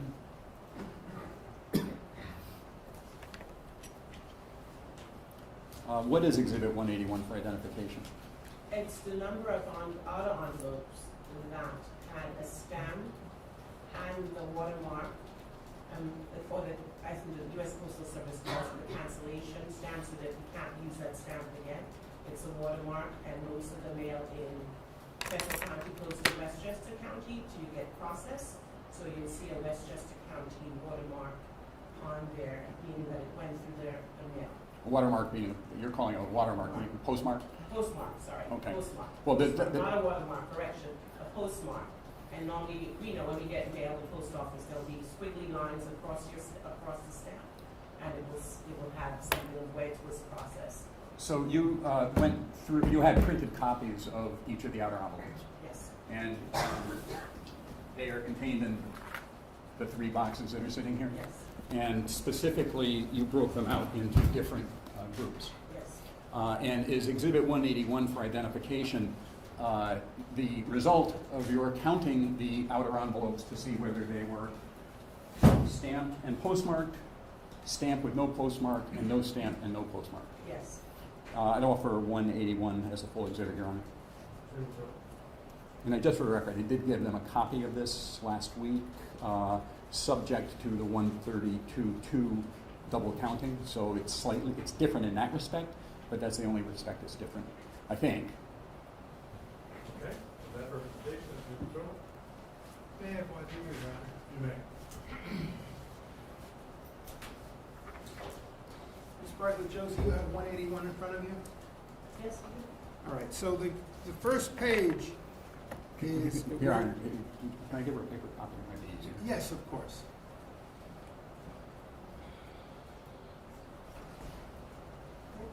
Do you have the paper copy in front of you? I do. We both have paper copies in front of us, so. When we look at the first page where it says mail, if I understood your testimony just now, that's stamp and postmark, correct? The second page says mailed and it's in a different color ink. What is this page? This was in the very same box of the 885 that were mailed. We were looking to see how many were processed by the town clerk's office on 9/11, 9/12, and how many were rejected.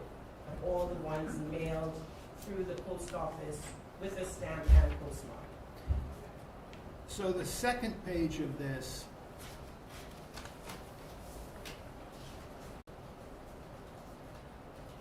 uh, 165 and 6, 171, somewhere there's a math teacher proud of me, is not included in the 885 calculation on the first page? It is included in the 885.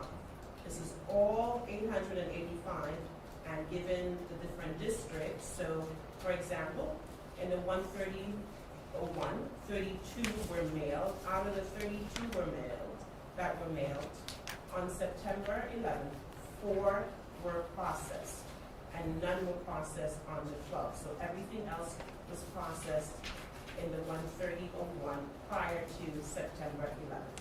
So when I look at 13001 on the first page, that includes the calculations on the second page, Bait Stamp R601, correct? Repeat? Yes. I'm just trying to get the basics here so I understand the exhibit. The first page where it says mail, 885, we're going to 130-1. The total there is 32, correct? And that 32 includes the 4 from September 11th? Yes. Okay, all right. So it's not an additional 4, it's total 32, and out of the 32 that were mailed, 4 of them were received on September 11th, 9 on September 12th, so everything else from the 13001 was received and processed through the town clerk's office prior to September 11th. So 28 were processed prior to September 11th. And your calculation on mail, just so I know, again, it's postmark and stamp, correct? Yes.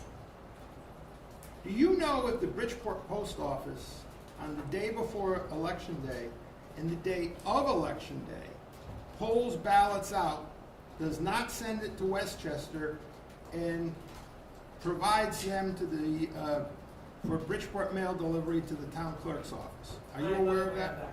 I'm not aware of that. And if that was the practice, that would change this calculation, correct? Only if that was the practice, then I'm sure that, if that was the practice, sorry. I'm not aware of that, so I have no comment. I'm not aware of that. But I guess what I'm saying is if the ballots are dropped in the mail, there's a stamp on it, it's collected at the Bridgeport Post Office, the Bridgeport Postmaster, on the day before the election and the day of the election, pulls those, and rather than send them to Westchester, has them delivered to the town clerk's office. That would change the calculation on the mail figures, correct? If that's the Change the practice. calculation if there is not a postmark and a cancellation of the stamp. So, Yes, because it's delivered, it doesn't go to Westchester for cancellation. It's literally pulled by the Bridgeport Postmaster and provided. That would change the calculation as to what constitutes mail, correct? no, because based No, on, we're kind of getting past forward gear here, but there is a page of stamp and no postmark that is not this page. So if we go to the page beginning with date 606, that is a count of no postmark with a stamp. So that would be what council was talking about, but that's in the substance of the exhibit. I appreciate that. That's We're fine. getting there? Okay. I'm trying to understand if, well, The proffer, in fairness, Attorney Bloss, was on the first page, but now, I don't know, it's not, I'm not looking at it, it's not a full exhibit, but it appears as though it's more than one page, it has multiple pages and multiple sub-designations. But you didn't go through all the sub-designations, so now I gather you go through each. Well, that's fine, but I'm just, this is really getting into the substance of the exhibit. If I can just identify what the calculation. Well, why don't we say this? Why don't I sustain his objection to the offer because it's more than one page, and you haven't given the foundation for the rest of the pages. You may proceed.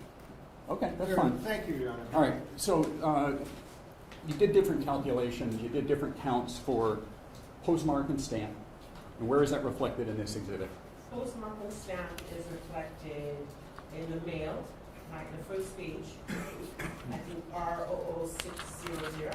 And so the total that you got with that you counted, and by the way, you just counted documents that are already in evidence. Yes. The outer envelopes that are contained within the 1 to 122 and 182, right? Yes. Okay. And so did you do, and then you broke out for those 885 stamp and postmarks, how many came in, were processed by the town clerk on September 11 and September 12, right? Yes. That's the second and the third page? And the third page, I also did the continuation and then the rejected. So on the third page, we have a total. September 11th, 165 was processed, and the 12th, 6 were processed, and 60 out of those 885 were rejected. All right. And so then you did a separate count beginning at page 4 of how many absentee ballots were that have neither a stamp nor a postmark. Absolutely. And the total of that was? 1,355. And you also broke those out by district. Those are broken out by district, so these were the ones that were not mailed. So they had no postage stamp, no postmark, just completely nothing on the outer, just the person, just the return address and the address to the town clerk's office. All right, and then the next page, beginning with date 604, these are, again, no stamp and no postmark. You broke them out as the date that they were, whether they were received by the town clerk on September 11th or September 12th. And of those, how many were rejects? Right. So 261 received by the town clerk on September 11th, on September 12th, 265, and 61 of those were rejected. And the next two pages concern what kind of ballots? Or what kind of outer envelopes? So the outer envelopes in the next two pages contained a stamp, but clearly they were not processed by the post office. There's no postmark. You look, from all around, and there's nothing, just a stamp, and that sometimes happens. I myself have done it. When I put my stamp on my absentee ballot to mail off, and I change my mind when it becomes too late, I just drop it in the drop box. So those out of 356 had a stamp, but clearly was not processed through the post office. Because there was no postmark on it. There was no postmark on those. And as part of that process, did you also see what was processed by the town clerk on September 11th and September 12th of the stamp on the outer envelope, no postmark? Yes. And the total of that was what? 52 on September 11th, 35 on September 12th, 16 were rejected. So the question that you were asked a little while ago on voir dire about if the Postal Service takes ballots out on primary day, that last page of the exhibit would show how many were actually received by the town clerk on primary day. Right. If the postmaster takes it out, then obviously it would have a stamp on it, and it would have been counted in not mailed with the stamp. Okay, when you say not mailed, you mean no postmark? Be no postmark, not processed, I should have said, not processed through the post office, but has a stamp on it. And so your calculations are there were 52 of those on September 11th, stamped and no postmark, received by the clerk, 35 on September 12th. Yes. And the stamp and no postmark grouping total? Stamp and no postmark grouping is, that 356. And that 356, is that included in the 885 number on the first page? No. So these are three separate groupings. Three separate groupings. And if we added then the 885 of stamp and postmark, the 1,355 of no stamp and no postmark, and then the 356 stamp and no postmark, that would be the total, approximately the total, and I'll get to why it's approximate, but that would be the approximate total of the absentee ballots received by the town clerk. Yes. Now, in reviewing the materials, did you see that there were some circumstances where there was no outer envelope and it was rejected for that reason? So in reviewing the materials, there were numbers of circumstances that I was not clear about. There was some that said no outer envelope, reject. There was some that said ID required. There was some that had nothing. And unfortunately, when it was photocopied in black and white, the notes did not come up. If the notes were photocopied in color, then you saw in the pink post-it we put on it the note. But if it was copied in black and white, you couldn't see the note, so I couldn't tell if it was rejected or not. Okay, and you know that there were a total, from hearing the town clerk's testimony, there were a total of approximately 2,630 absentee ballots received by the town clerk. Yes. And about 150 less that were actually counted. Yes. And the total of your three numbers is very close to the 2,630 figure, correct? Yes. Okay, I would offer this now as a full. Right, I would offer this as a full exhibit. Your Honor, if I may be heard just for a second, I think I don't have an objection to the information coming in. I do have an objection to the not mailed with stamp.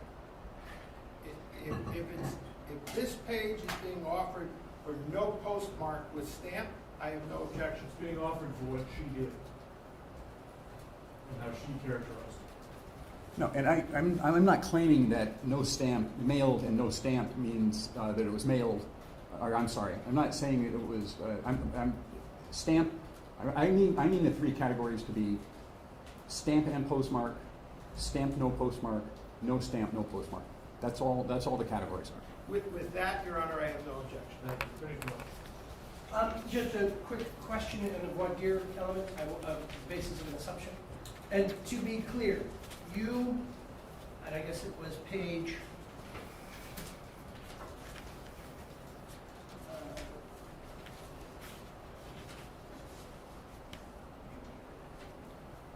R606, not mailed with stamp.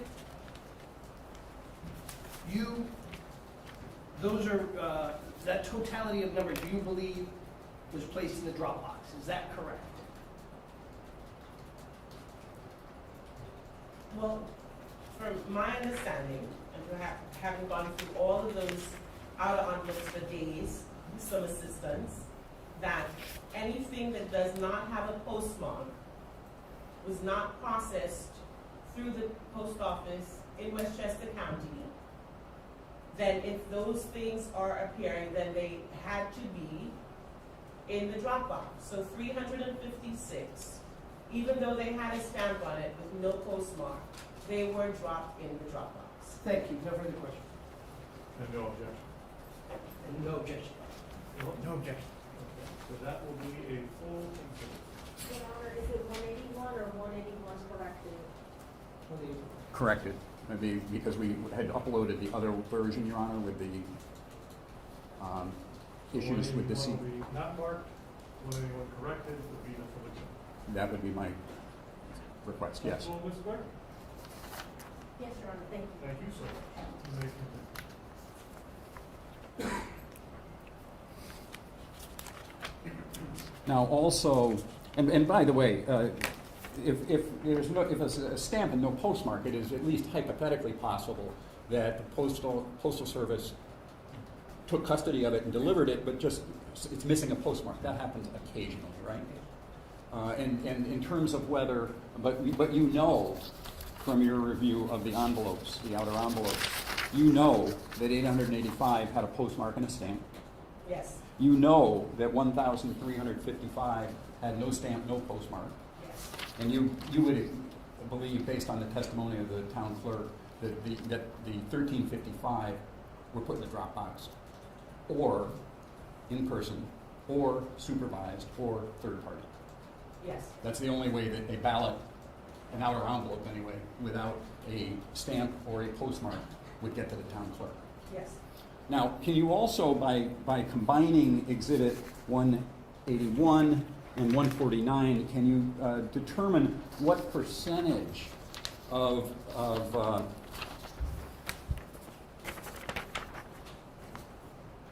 in any individual district, you can determine what number of absentee ballots came in with a stamp and a postmark, how many came in with a stamp and no postmark, and how many came in without a stamp or a postmark. In other words, if you combine the exhibit that you've got right there, 181 and 149. So if I can draw your attention to 149, where it refers to District 13601. That shows 84 absentee ballots for Mr. Ganim, right? Yes? Yes, yes, sorry. That's okay. You're not the first person who's done it. Yes, And 10 for Mr. Gomes, right? yes, And then if you go to the next, your 181, that shows for that district, 18 ballots with a stamp and a postmark. So it's a total of 94 absentee ballots were counted in 13601, right? Yes. And 149 shows that 18 had a stamp and a postmark, yes, 4 had a stamp and no postmark,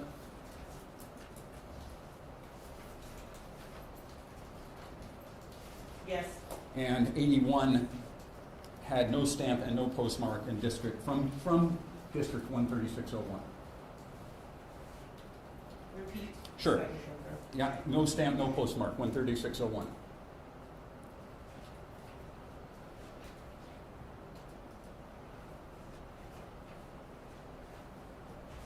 It's a full exhibit now, okay, lots of this. Oh, that's true, I could just summarize it. That's fine. Okay. Yeah, so 13601 shows a total of 94 absentee ballots, 18 with a stamp and a postmark, Yep. 4 with a stamp and no postmark, and 81 with no stamp and no postmark, meaning of the 94 absentee ballots received in that from that precinct or voting location, 81 likely came out of the drop box. 81 Yes. out of the 94. Absolutely, yes. And if we go to 13603, that's a total of 104 absentee ballots. 18 had a stamp and a postmark, 7 had a stamp and no postmark, and 87 of the 104 came in no stamp, no postmark, so likely through the drop boxes. Yes. And if we could do that, we can make that calculation for any district.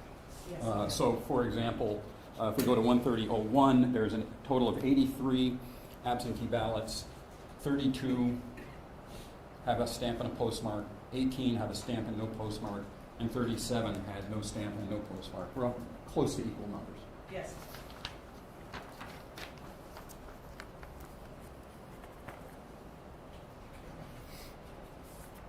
And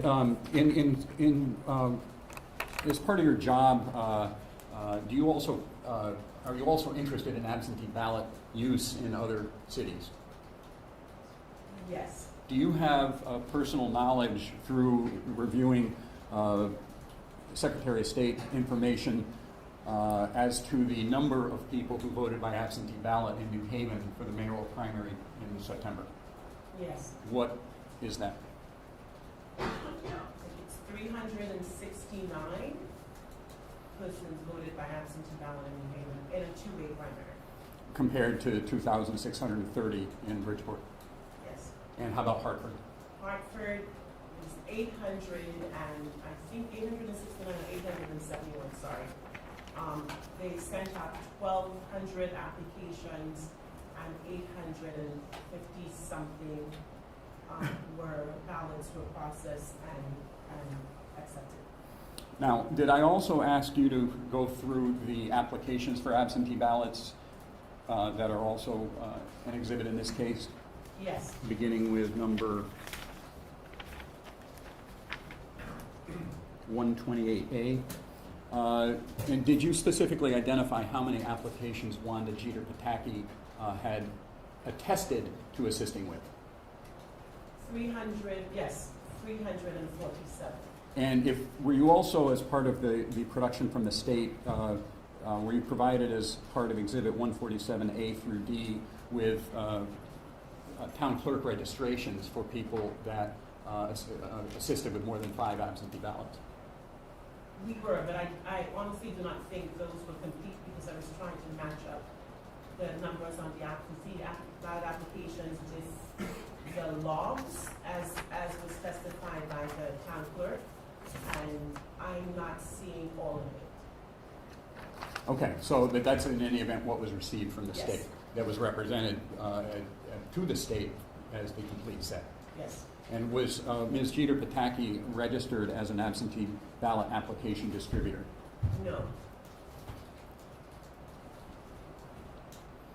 So, I'm sorry, Your Honor, I missed one number that I'll just put on the record. It's from a series of existing exhibits, the absentee ballot reports, which are exhibits 122 to 125. So, of the number of absentee ballot outer envelopes that have no stamp and no postmark, the number is 1,355. From that, we would subtract. You would agree that the third-party voting also would not have a stamp or a postmark, that would come into the custody of the town clerk. Yes. The supervised voting would come into the custody of the town clerk without a stamp or a postmark, Yes. and the in-person would. Yes. And, Your Honor, the numbers that correspond to each of those from Exhibit 122 through 125 is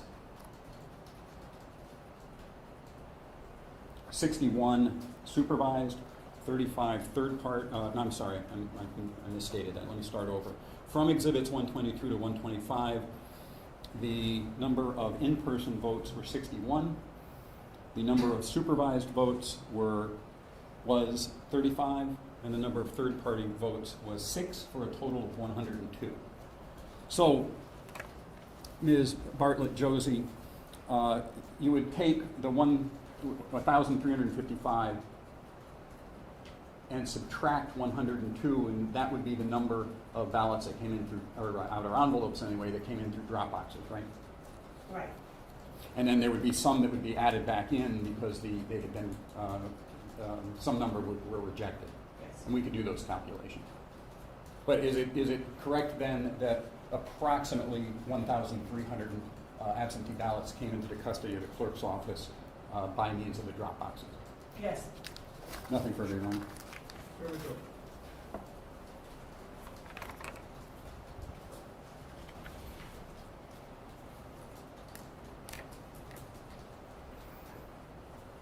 You were in the courtroom when the town clerk testified they do not maintain a separate log for the ballots that come out of drop boxes, correct? I was? And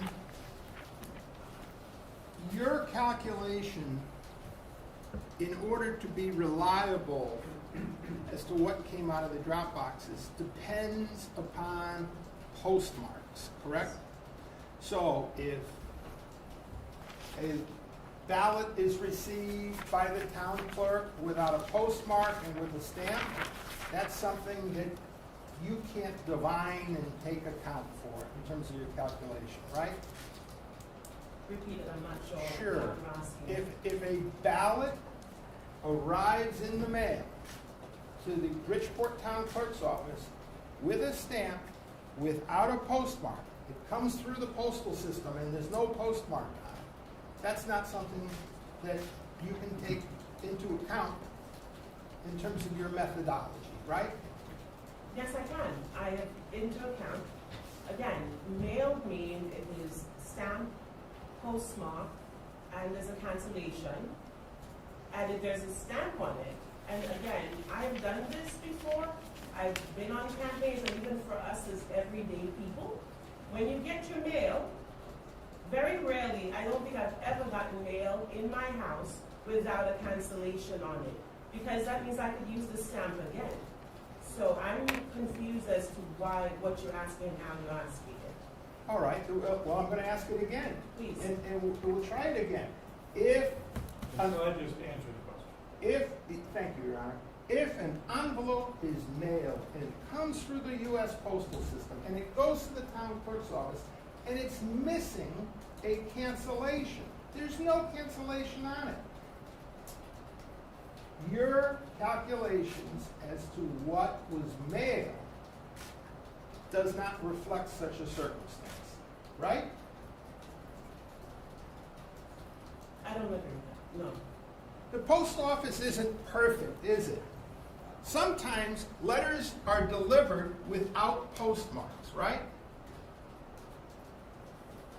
It's not perfect. And if That that has never happened to me. never happened to you, Never, ever, ever. and if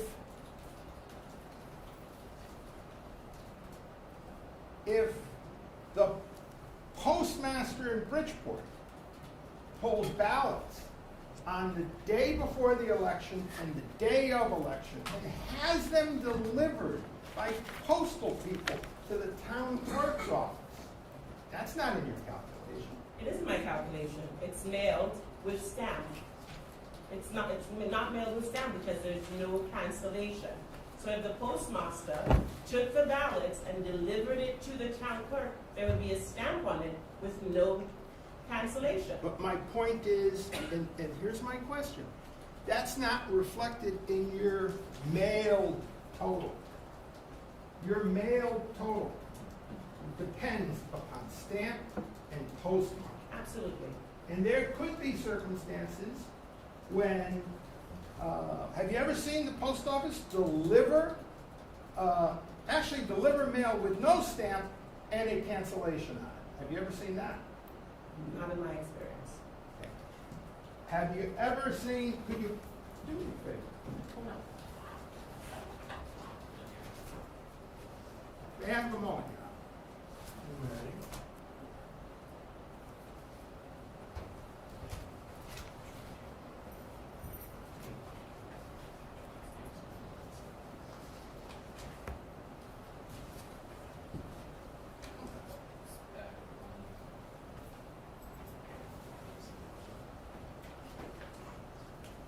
Let's see.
Your Honor, I can't find the exact exhibit number because of the way they're broken out, but I can give the fate stamp, and it's in bag one, and the document that is in front of the witness is in fact in evidence.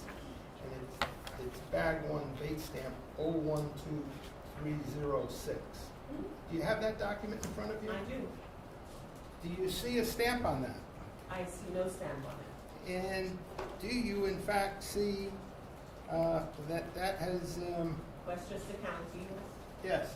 So in that instance, the United States Postal Service delivered mail to the city of Bridgeport with no stamp and a postmark, correct? There is an alternative, Your Honor, Well, that she's not going to be able to testify to. We need the Postmaster General, Attorney Paterno. I don't... She made her representations of what her account was based upon. You want to cross-examine her on that, that's fine. The exhibits are all in evidence, you can make all the argument you want to make about whether that lines up with her representation or not. But I'm not sure we all need the education of what hypothetically may or may not happen with the Postal Service. By the way, Your Honor, that is Exhibit 34, Plaintiff's 30, for the record.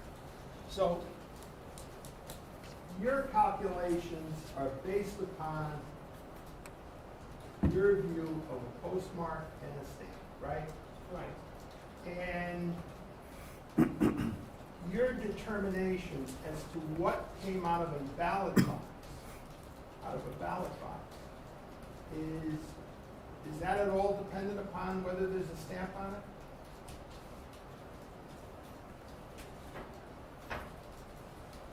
You mean the Dropbox? The Dropbox, I'm sorry, thank you, Your Honor. As to what came out of a Dropbox, is that at all dependent upon whether there's a stamp on it and no postmark? What comes down, in my calculations and review of all of the outer envelopes, mailed meant stamp, postmark. If it had a stamp on it and no postmark, it came out of the Dropbox. If it had no stamp and no postmark, Dropbox. Because based on my experience and all of us who use the United States Postal Service, you have to put a stamp on anything you mail and there's a cancellation. On the rare occasion this may happen, rare occasion, because going through the envelopes, we did see one or two, and I put that aside. But maybe because it's the post office and I know it's absentee ballots, this happened to have gone through the machine without a stamp. But that is very rare, and there may be maybe one or two incidents in the entire batch where this has happened. This does not change the number of ballots that were mailed, and if it does, it changes it by one or two. So if you want to add this one into the mail, then it'll be 886. Don't worry about what he wants to do, just answer the question. Sorry. But let me ask you this. This exhibit that's in front of you, if you started your count today, Yes. where would you put this? This would be in the mail, because it has the Westchester seal, and I assume it went through. Because it wouldn't have been through the processing center if that wasn't there. So in your categories, in the exhibit that was presented, as you categorize them, not as Attorney Bloss categorized them, as you categorize them in the exhibit, you have it written down, postmark and so forth. Where would which page would this one fall if you looked at it? This would be included in the mail because it has the sorting centers, Westchester County. Okay. It would be Understand that, included but in what mail. page specifically Oh, in on the this, exhibit would you count it in? this is In your handwritten exhibit? Oh, I would count it in mailed ROO 600. I would count it in mail.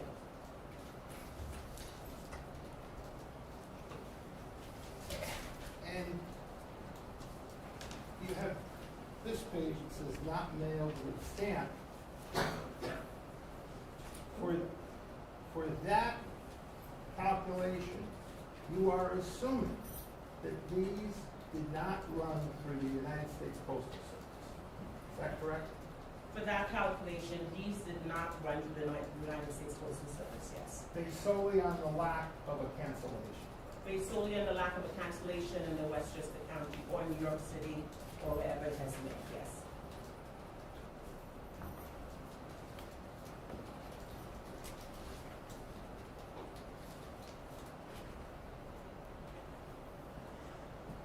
Mr. Gomes received over 800 absentee ballots, isn't that right? Yes, he did. And that is significantly more than, was it New Haven? It's significantly more than New Haven, where there are 2 people running, correct? Absolutely. So in Bridgeport, more people voted by absentee ballot than, say, New Haven. That's your testimony? Yes, And that would be true for both candidates in this election. yes.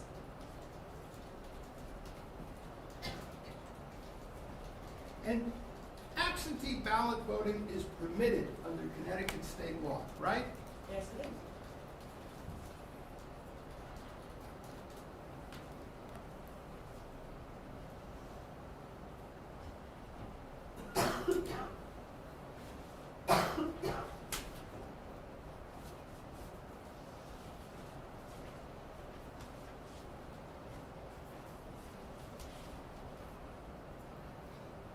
And you, when you were comparing New Haven to Bridgeport, you didn't compare the senior population in New Haven and the senior population in Bridgeport, did you?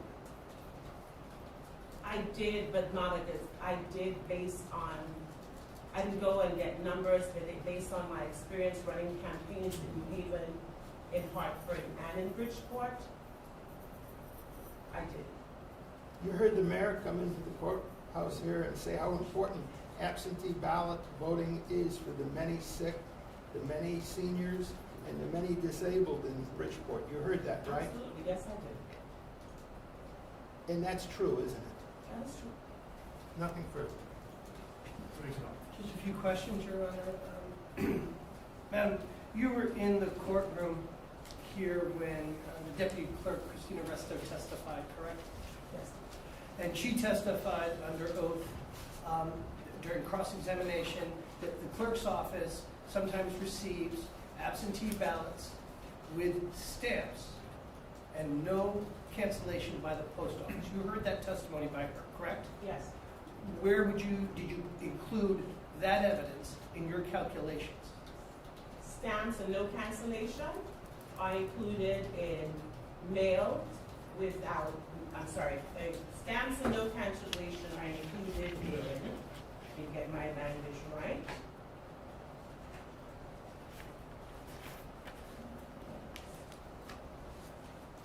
Not mailed with stamp. And those are the ones you attribute to being dropped off at the drop boxes, right? Yes. So against Ms. Resto's testimony saying that the clerk's office receives absentee ballots that have stamps through the U.S. Postal Service and no cancellation, you were here for that testimony, you instead placed those against that evidence in drop boxes, right? I did not. Then please tell me. When she testified, you asked me, I'm going to answer, she said that based on the Secretary of State's calculations, everything in the drop box or through the Postal Service is listed as mailed. Say, everything is listed as mailed. And that's So for me to understand what was going on, I know based on my experience as being a human being living in the United States, something is mailed, it has to have a stamp and cancellation. I understand. So if something has no stamp and nothing on there, that would have been dropped in the drop box or dropped off at the town clerk's office. If something has a stamp on it and no cancellation, it could also have been dropped off in the drop box and or handed into the town clerk's office. Correct, but what, again, I'm asking you about Christina Resto's testimony that was unchallenged, that her office, which is in charge of receiving mail, U.S. Postal Service, processed mail, that she, in her experience, took absentee ballots which had a stamp and no cancellation. That was her testimony. And my question to you is, don't you, through your calculations against her testimony, place all of those stamped, uncanceled ballots, and you put them in the drop box, don't you? No, I simply did this. I simply divided all the outer envelopes, mailed, meaning with a stamp and cancellation, no stamp, no cancellation, and then with a stamp and no cancellation. That's it. I don't assume anything. The third category, you attribute to all being dropped off at the drop boxes, don't you? The third category, if it's mailed, meaning with a stamp and a postmark, obviously through the Postal Service. The third classification that you just testified about seconds ago, that was stamped, no cancellation, correct? Correct. In your calculations, the totality of those envelopes that you examined, you attribute to have been dropped off in the drop boxes, correct? Yes. And again, just one more time, Christina Resto testified that in her experience, professionally receiving absentee ballots, she has experienced stamped, uncanceled, delivered to her through the U.S. Postal Service, not a drop box. She testified that. You were in the room. And my question to you is, don't you, against her evidence, don't you put those in drop boxes against what her testimony is? I do not. Christina testified to what she did. I'm simply testifying what I did. I don't put anything in anything. Well, obviously we do. We have a full exhibit that has you putting things in all sorts of Well, you places. asked me a question where I completely I'm can't gonna- understand, so, Just, I'm going to object to the comment. yes. I withdraw it, Your Honor. Thank you. That'll be comment from the director. Any further questions, Attorney? No further questions, Your Honor. No questions, Your Honor. Just one. Notice there are 1,251 absentee ballot outer envelopes that plainly came from the drop boxes because they have no stamp, no envelope, and they're not third party, and they're not supervised, and they're not in person, right? And then as to the 356 with a stamp and no postmark, you don't have personal knowledge whether those, some or all of those came out of a drop box. Yes, But you have examined whether there are some that were returned stamped no postmark to the clerk's office on 9/11 and 9/12. yes, And is it fair to say that it's likely that some number of the ones with a stamp and a postmark, a stamp and no postmark, likely came out of the drop boxes, but you can't say exactly how many. yes. Nothing further. Absentee ballot voting is permitted under law in the state of Connecticut, right? It's beyond the scope. Well, it's certainly beyond the scope, it's been asked and answered, and I will take judicial notice of the law and absentee ballots. Next question. Thank you. And the 4 drop boxes came from the Secretary of State's office, isn't that right? Attorney Curley, really? You gonna claim that question? The drop boxes are Are you gonna permitted. claim the question? No, Your Honor. Thank you. Attorney Cadell? Nothing further, Your Honor. Nothing further, Your Honor.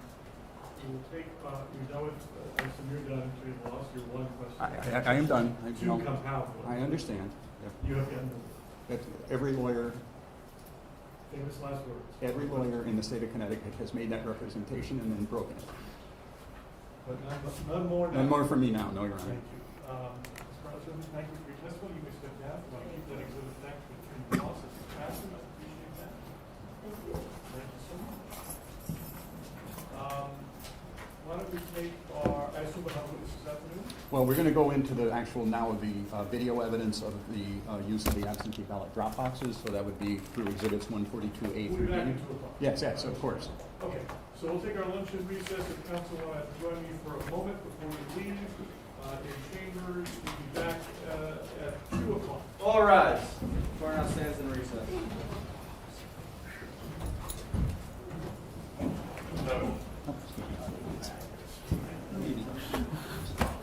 Jesus, I do not want to spend that kind of money.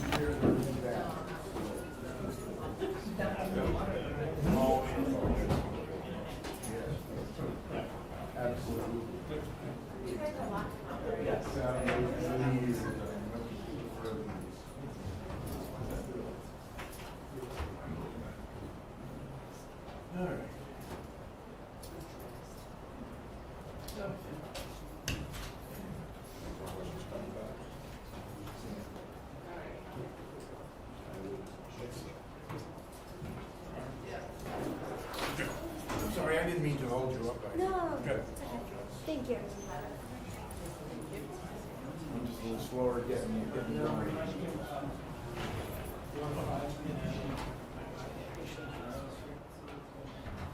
Hoping maybe we'll finish by the end of the week.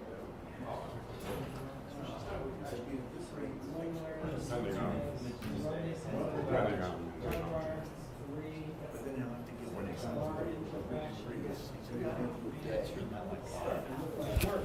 It's not hard.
Check, check.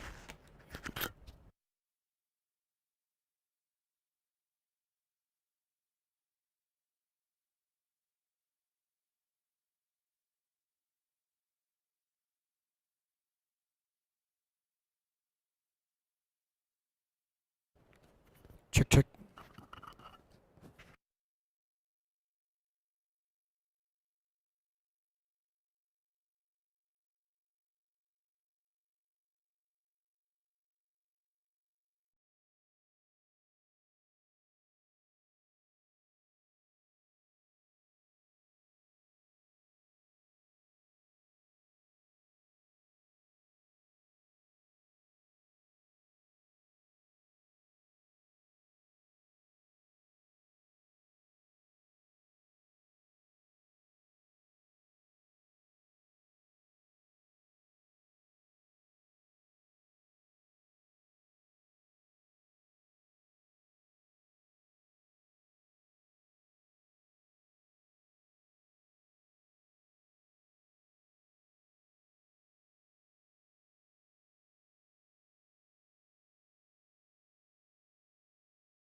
Here, thank you very much.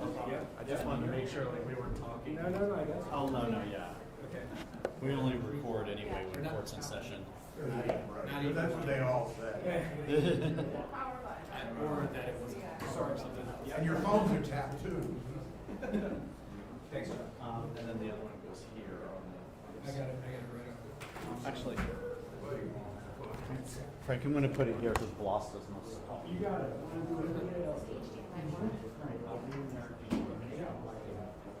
Set up a bar in there yet, John? Huh?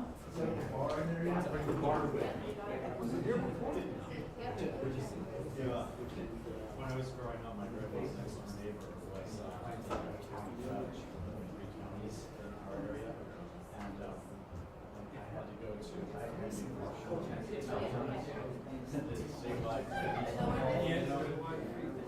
So his daughter, Judge Zimmerman's daughter, she's there, and he's like this old, frog from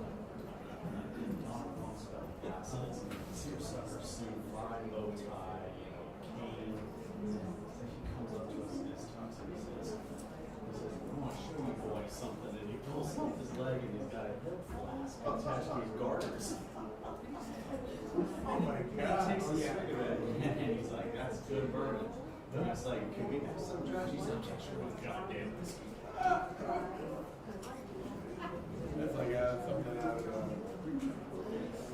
Tennessee Whiskey. Well, that's growing up. Oh, yeah.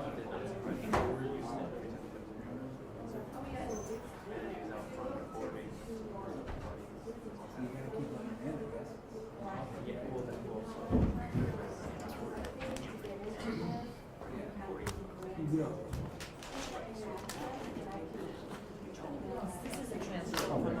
Okay, thank you. You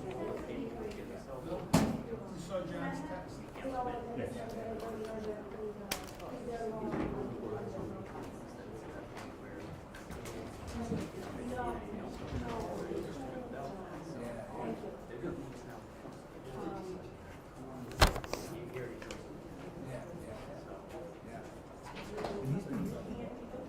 No, he was here. I wasn't here Friday. He wasn't here Thursday. I don't sure. I'm not sure about Friday. But I'm sure he'll reach out with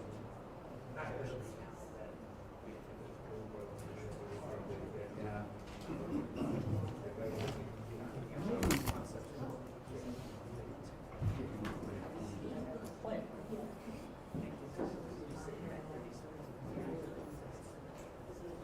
Do it. Yeah.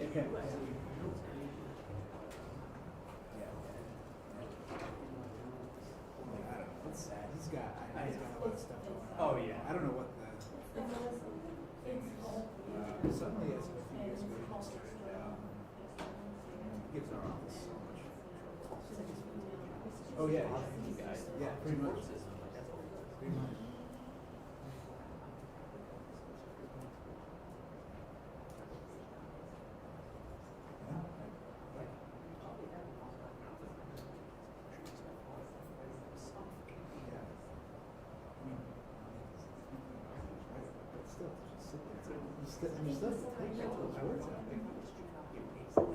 Yeah, well, yeah, probably.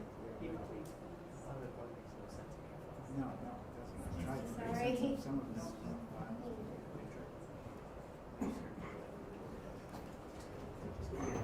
Reason is losing.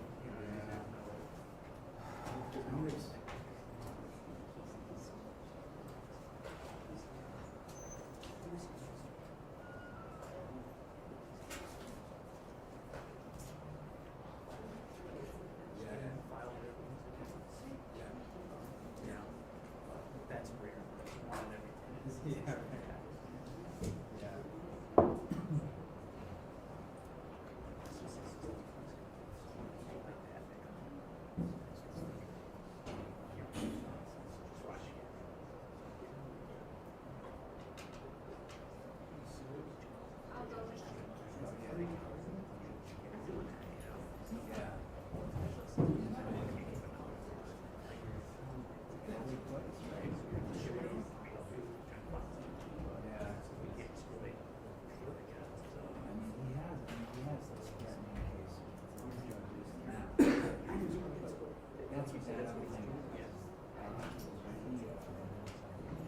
Other than that, he hasn't really kind of gets up there and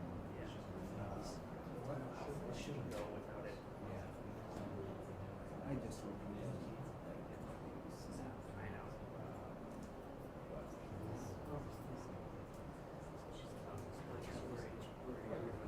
Oh yeah. I think so. One of his he posts a lot of like videos of him in this area and stuff.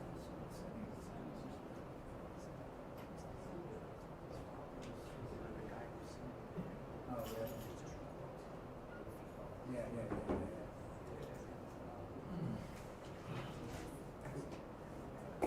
Yeah. Ken? Yeah.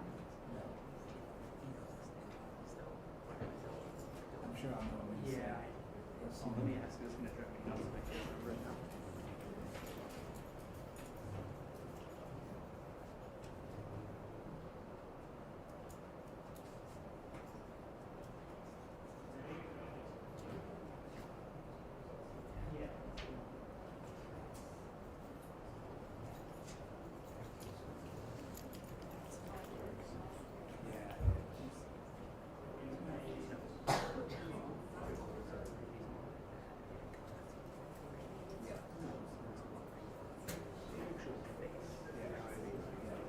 That's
presiding. Good afternoon, Your Honor. Good afternoon, everyone. You may be seated. Good afternoon, Your Honor.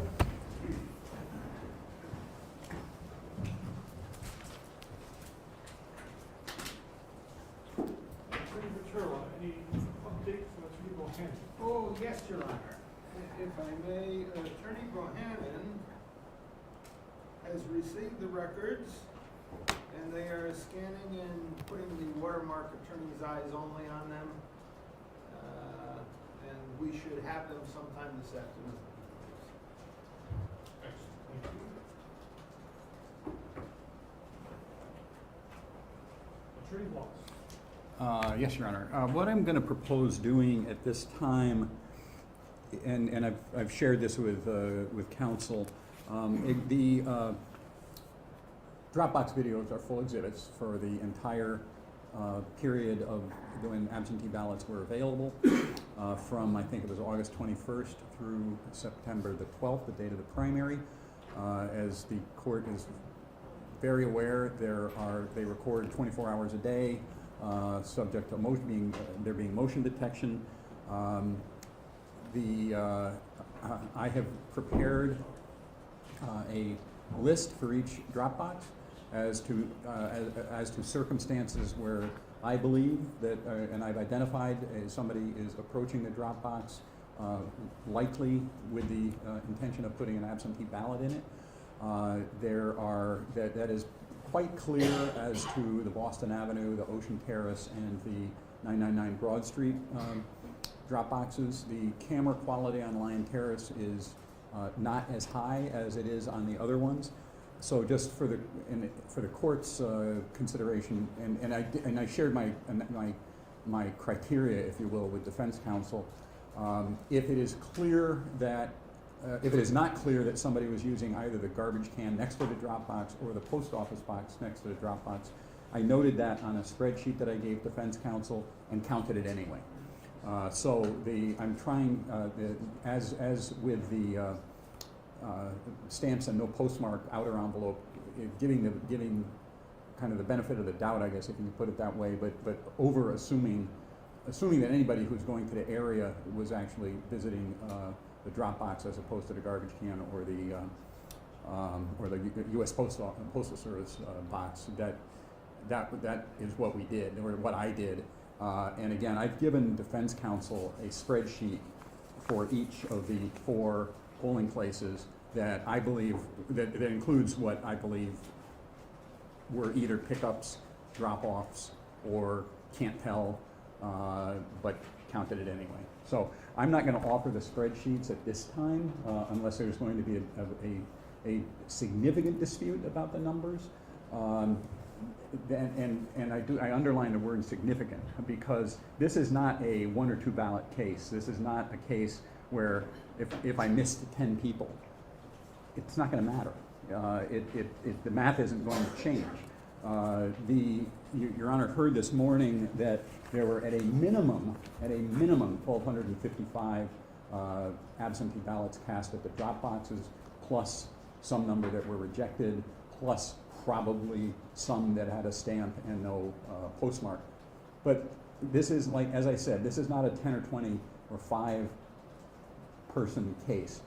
So what I did, Your Honor, is I asked my staff to prepare videos from each of the Dropbox with either screenshots of what I think or is somebody going up, and so it's going to go pretty quickly, and then split apart by the pickups at each Dropbox. And I did that because sometimes you can see how many, whether there's a large number of ballots or a small number of ballots. And sometimes, and I want to be able, I think I'm going to go back and try to do some math and figure out, correspond from the absentee ballot reports, the number that probably came in through the Dropbox versus through the U.S. mail. Not today's problem. So what I'm going to do, and I will say, Your Honor, that I believe the evidence, exhibits 140A and 140B, shows 141 people using the Boston Avenue Dropbox, 203 at most using the Lion Terrace Dropbox, 52 using the Broad Street Dropbox, and 24 using the Ocean Terrace Dropbox, for a total of 420 discrete approaches to the drop boxes, compared to 1,255 that were recorded by the town clerk, plus some additional number. Your Honor, I'm going to move as full exhibits, Exhibit 142A, 142B, 142C, and 142D. Those are flash drives with the screenshots from each of the 4 drop boxes. They are essentially the same methodology as for Exhibit 141, the excerpts, except they are mostly screenshots. They are not, but I have, again, provided counsel with beginning and end times for each of the what we have turned into screenshots, just to make it a little speedier. I didn't think it was important to have the voter getting out of the car, walking to the drop box, dropping the ballot in the drop box, and walking back to the car for these purposes. So that I would offer those 4 exhibits with that understanding. So 142A, 142B, 142C, 142D is the offer with all those caveats and foundation. Attorney Turner, objection? No objection, Your Honor. Attorney Thompson? None, Your Honor. No objection. Thank you so much. Attorney Bloss? Actually, let's. Well, and just for Clerk, 142A, B, C, D, full exhibits. And I think just for the record, I should say Lion Terrace is 142A, Ocean Terrace is 142B, Boston Avenue is 142C, and Broad Street is 142D. Then what I'd like to do, Your Honor, before we play those, I would like to, you've seen the video surveillance from Boston Avenue, the fire department, and Lion Terrace. You haven't seen any moving pictures, if you will, from Ocean Terrace and Lion Terrace, so I'd like to just play 2 short clips, just as an example, so that you know what you're looking at when we get into the screenshots. So if that would be okay, I would ask first to play, I think it was Ocean, which one's first? Lion. First is Lion, and we have established that there is the quality is very different on the Lion Terrace one compared to the other one. So this is the Dropbox was actually moved during the process about 5 days in. It was over on the other side of the stairs, so a different camera captured it. But and just by the way, for the record, this is labeled Lion, L-Y-I-N. I didn't do that. I don't think anything is intended by that, but I just wanted to highlight that I and my staff did not cause that. That's the way we received it from the police department. So if you could, this shows 8:29 at 11:31. The Dropbox is in the middle of the exact middle of the screen. So you see the person in the white shirt approaching probably the drop box. You can usually tell by the feet. And you can actually zoom in on using the hard drive version rather than the clips version. But that would have been one that I included on the list.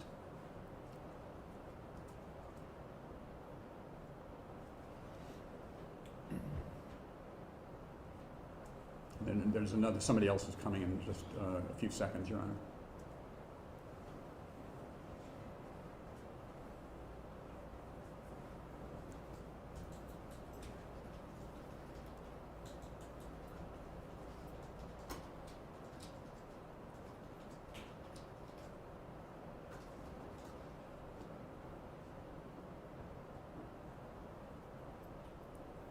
So to me, pretty clearly, that's somebody using the Dropbox or standing in front of the item in back, which is the post office box. So then if I could move to the Ocean Terrace video. This is 9/4 at 9:09. This is also at a fire department, Your Honor.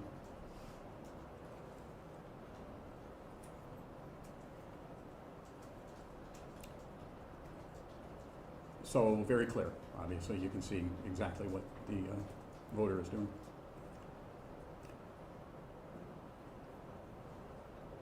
So with that, Your Honor, I'm going to put on the record what I believe the evidence is going to show.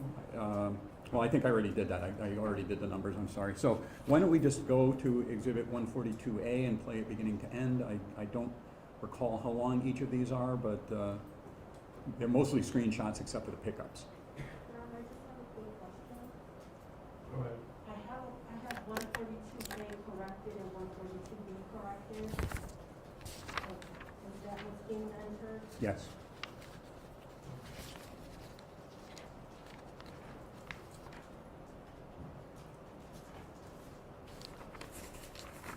Okay. Okay, so we can just go to 142A, please.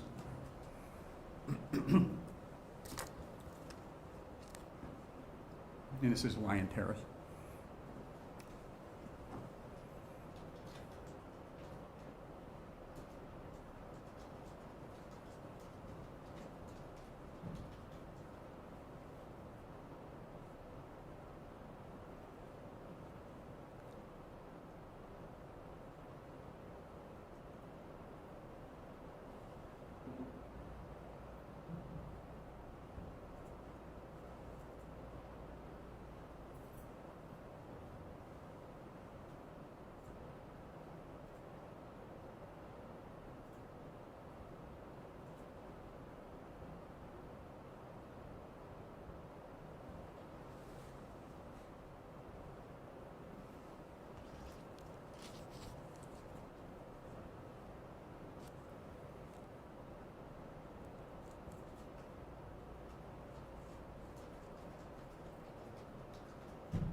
This is just them moving the ballot box, Your Honor. This does not reflect a vote, and this shows the ballot box in a new location, drop box.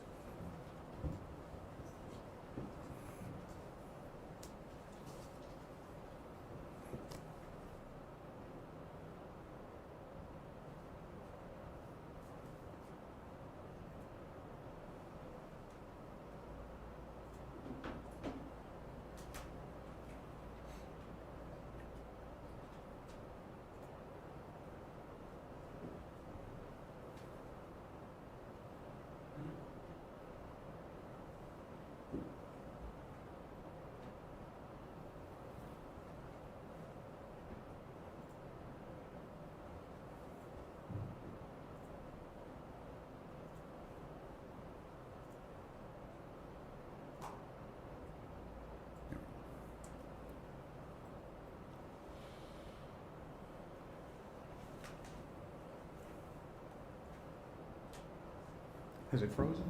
Looks like it. There we go.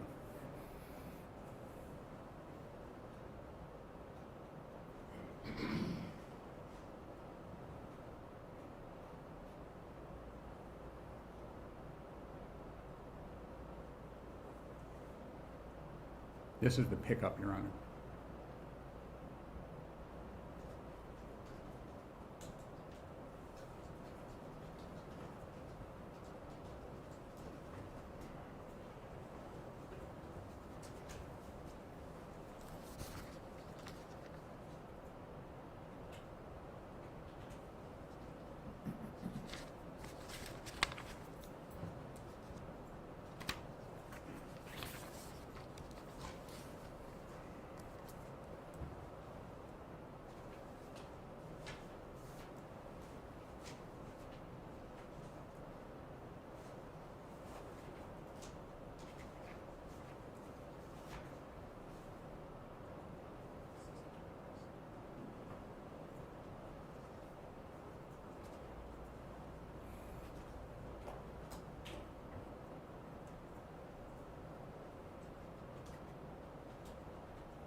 Could you probably skip ahead 30 seconds? This is clipped in slow motion for some reason. I don't know why.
So I hadn't played this one, Your Honor. Obviously, there's longer clips than I had anticipated.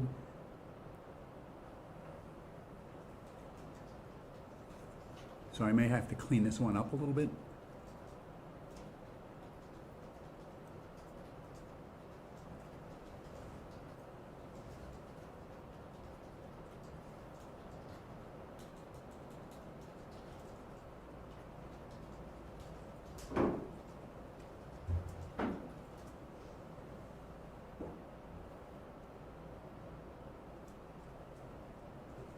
So if that's the end of 142A, I'm going to have to fix that, Your Honor, because that obviously is not complete, and it's got some long clips in slow motion.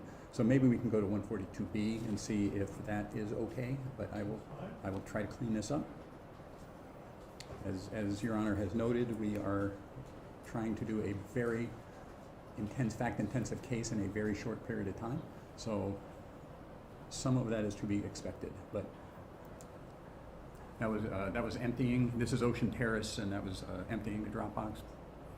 But I think you can see that there were no ballots in the drop box at that time.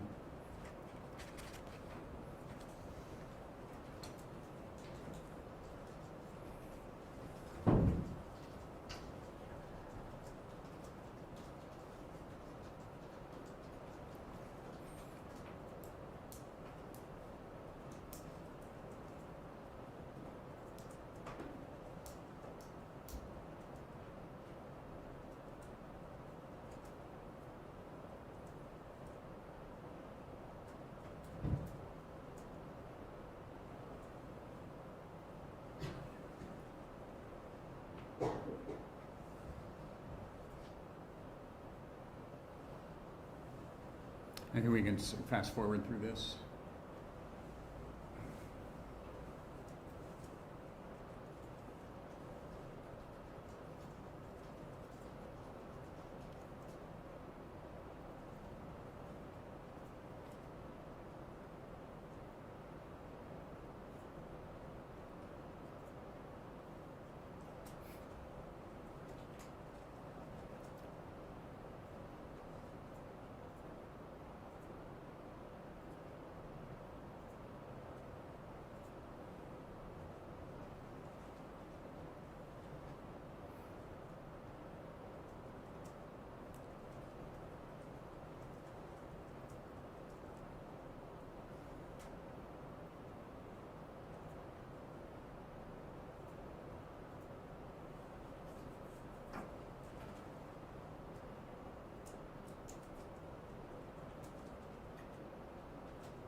And the only reason I did this, Your Honor, because this is 8:31 and 11:34. There are no ballots, and in fact, we didn't see anybody between the last pickup and this pickup.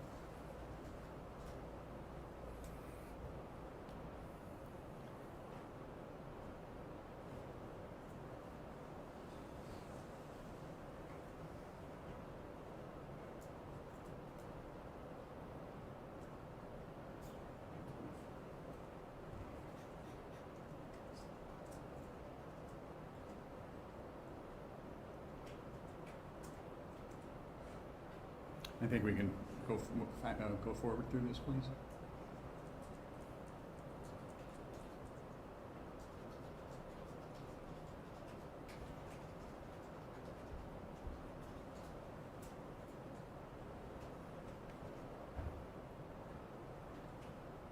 Same thing.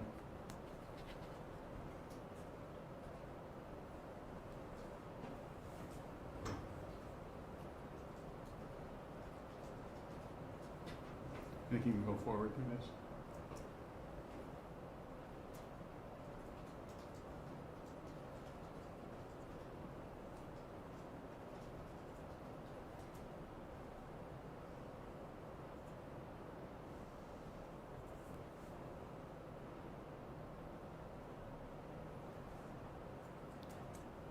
I think we can go past this as well. I think any time the pickups come up, if we can, unless Your Honor wants to look more carefully at them.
And I think, Your Honor, at Ocean Terrace, there's nothing else but pickups on primary day. There's no additional voters, so we can stop this one and go to 142C.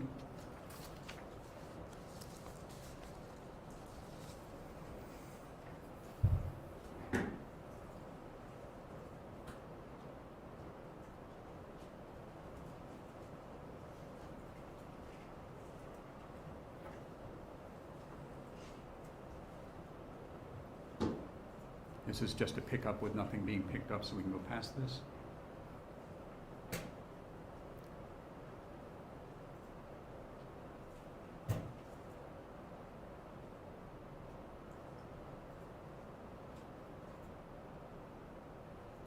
And we can go past this because there's another pickup with nothing being picked up.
You can skip forward 30 seconds. You got that function on there? Now this, Your Honor, you've seen before as part of Exhibit 141, this is the person that was identified as Ms. Martinez. I am going to look at the pickup clip in a couple of minutes, or about a minute, because 3 people approached the drop box between the 2 pickups, and you will see either, you may not be able to see it clearly here, but by zooming in on Exhibit 140B, you can see that there is a substantially greater number than 3 being collected.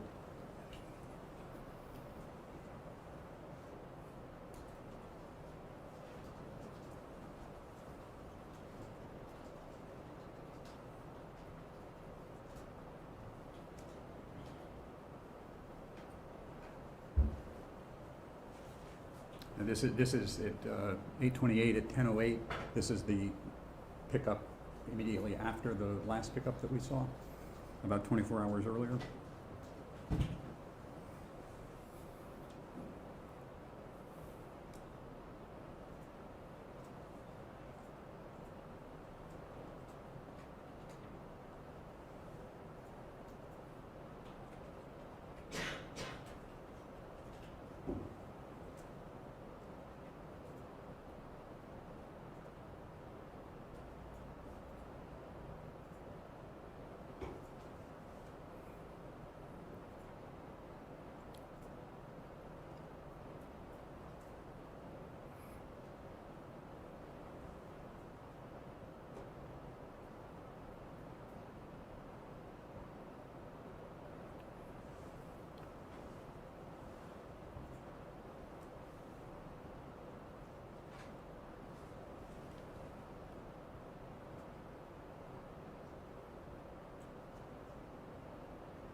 We can fast forward through this.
That's a pickup again, we can go past that.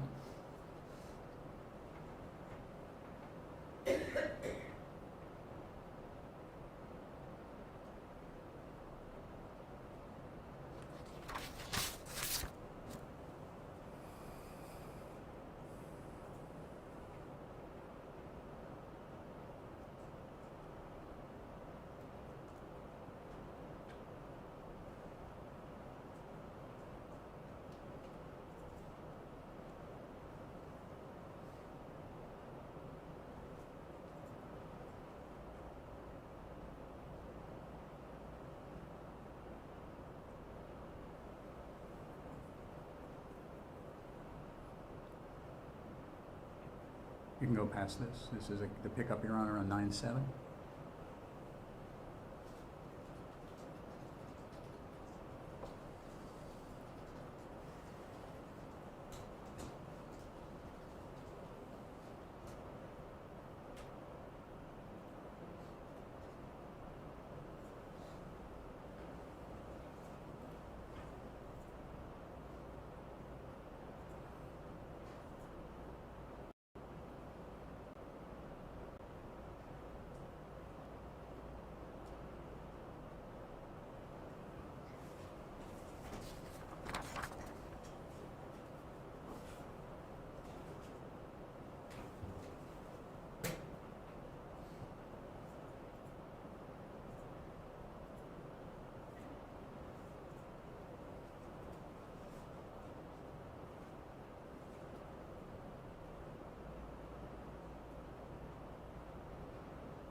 And that's, Your Honor, this is primary day after 8 o'clock, so that's the last pickup. That ends this exhibit. So I ask that we go to 142D, which is the last one, Broad Street, and it's relatively short.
we've seen this, and we can go past this with the court's permission.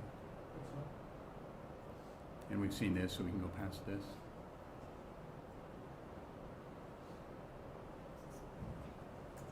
Okay.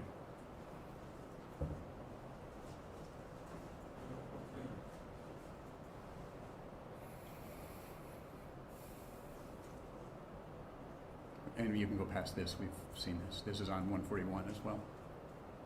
But I did count this person as going to the drop box, even though it appears to be with multiple ballots.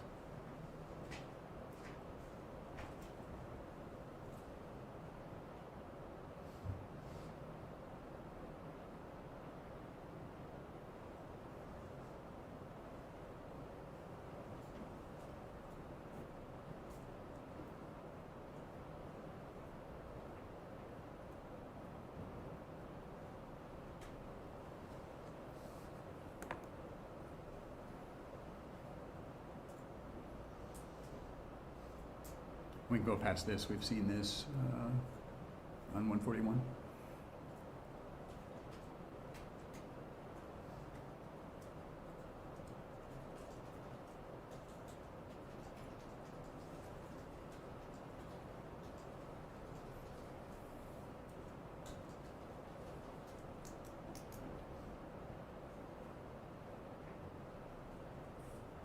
And we can go past this. This is also on 141, Your Honor.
We can go past this. We've seen this before.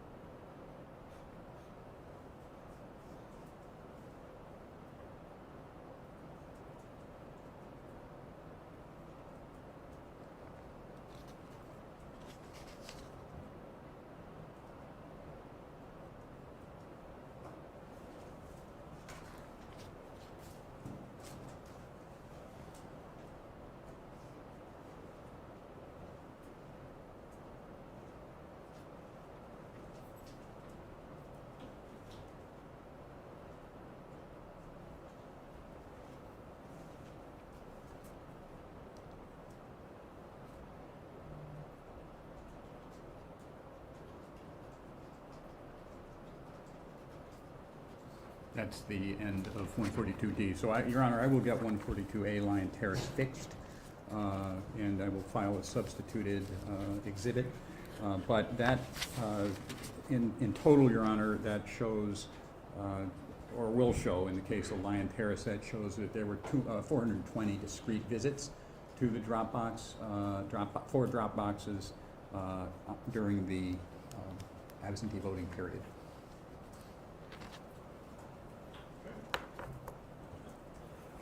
And that, subject to the rental documents, Your Honor, that's all the evidence that today I intend to present. I think scheduling is an interesting question because we can do one of two things. We can either give me a chance tomorrow to look over the rental documents, and then we'll pick up again on Wednesday and probably, I would guess, finish on Wednesday, depending on what the defense's plan is. Or we could start with the defense case tomorrow, but I'd still need time to look at the documents myself since they are restricted. So I'll leave to the court's discretion. Attorney, your thoughts? My thoughts, I'd like to see the plaintiff's case before I put on the defense case. It could impact what we do in a significant way or maybe not at all. So, I think it makes, Mr. Bloss needs a day, I understand, but that, we're gonna need it, it would make sense. There are many names on that list, and if we're gonna be going back and forth and trying to understand what the offer is, it's gonna take some time to do. It's not,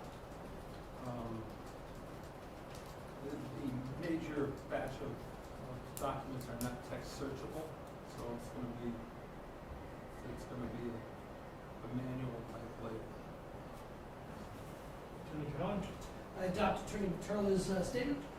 Attorney Holton? Whenever the court would like me here, I would be here.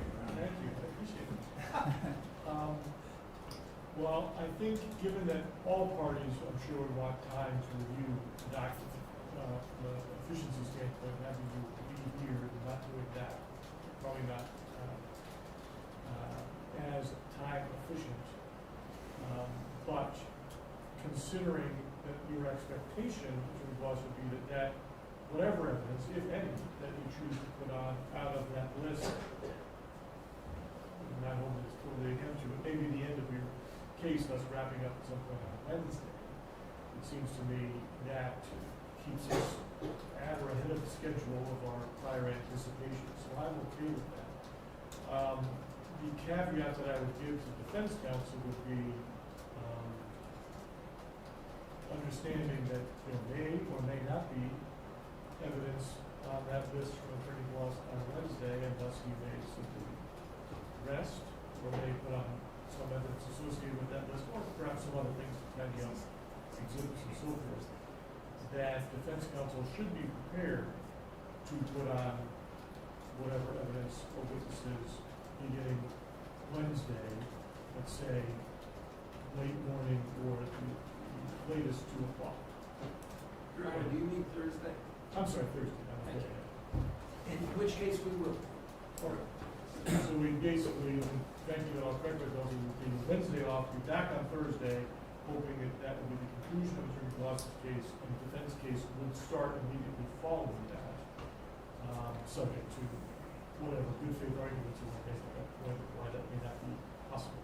Right, and I'll endeavor to let them know by early afternoon tomorrow whether I intend to.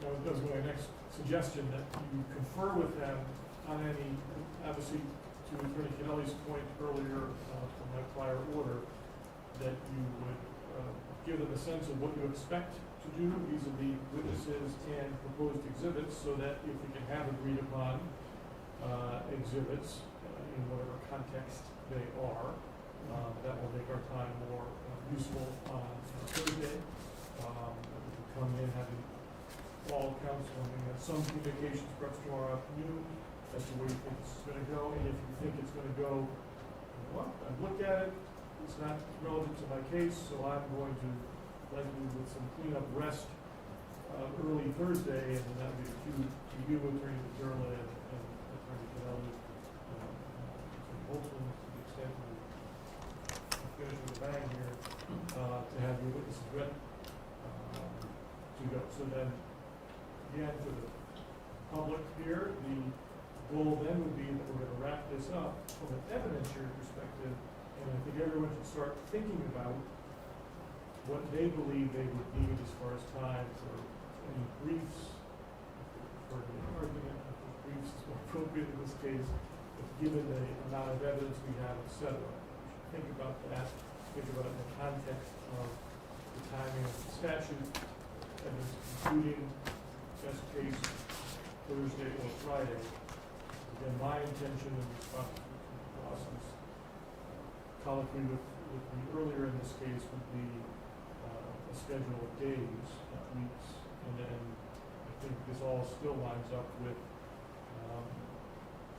the optimistic goal of having your role to complete this week, and my role, and perhaps over next week with respect to briefs, and my role to continue at the earliest at the end of next week, because I will be following us with all of this, our roles in this case concluded prior to the end of October. So I think we're on track for that, but we'll see as Thursday comes. Just a quick housekeeping question. Do you anticipate oral arguments on the post-trial? I think you should all think about what your preference is. I'm happy if the conclusion is everyone would prefer briefing and no argument necessary then, and so we capture it all in the brief, but I'm open to Thank you. Okay. Anything further today, any loss? No, Your Honor. And I think we're up to date, Madam Clerk, on exhibits. Those two correctives, 42A, 42B are the 42A corrected, 42B corrected, and 42C, 142B all full. Council, before we leave today, just check one more time with the clerk to make sure we're all on the same page, to the extent we have any confusion between that application and warning. Anything further? No, Your Honor.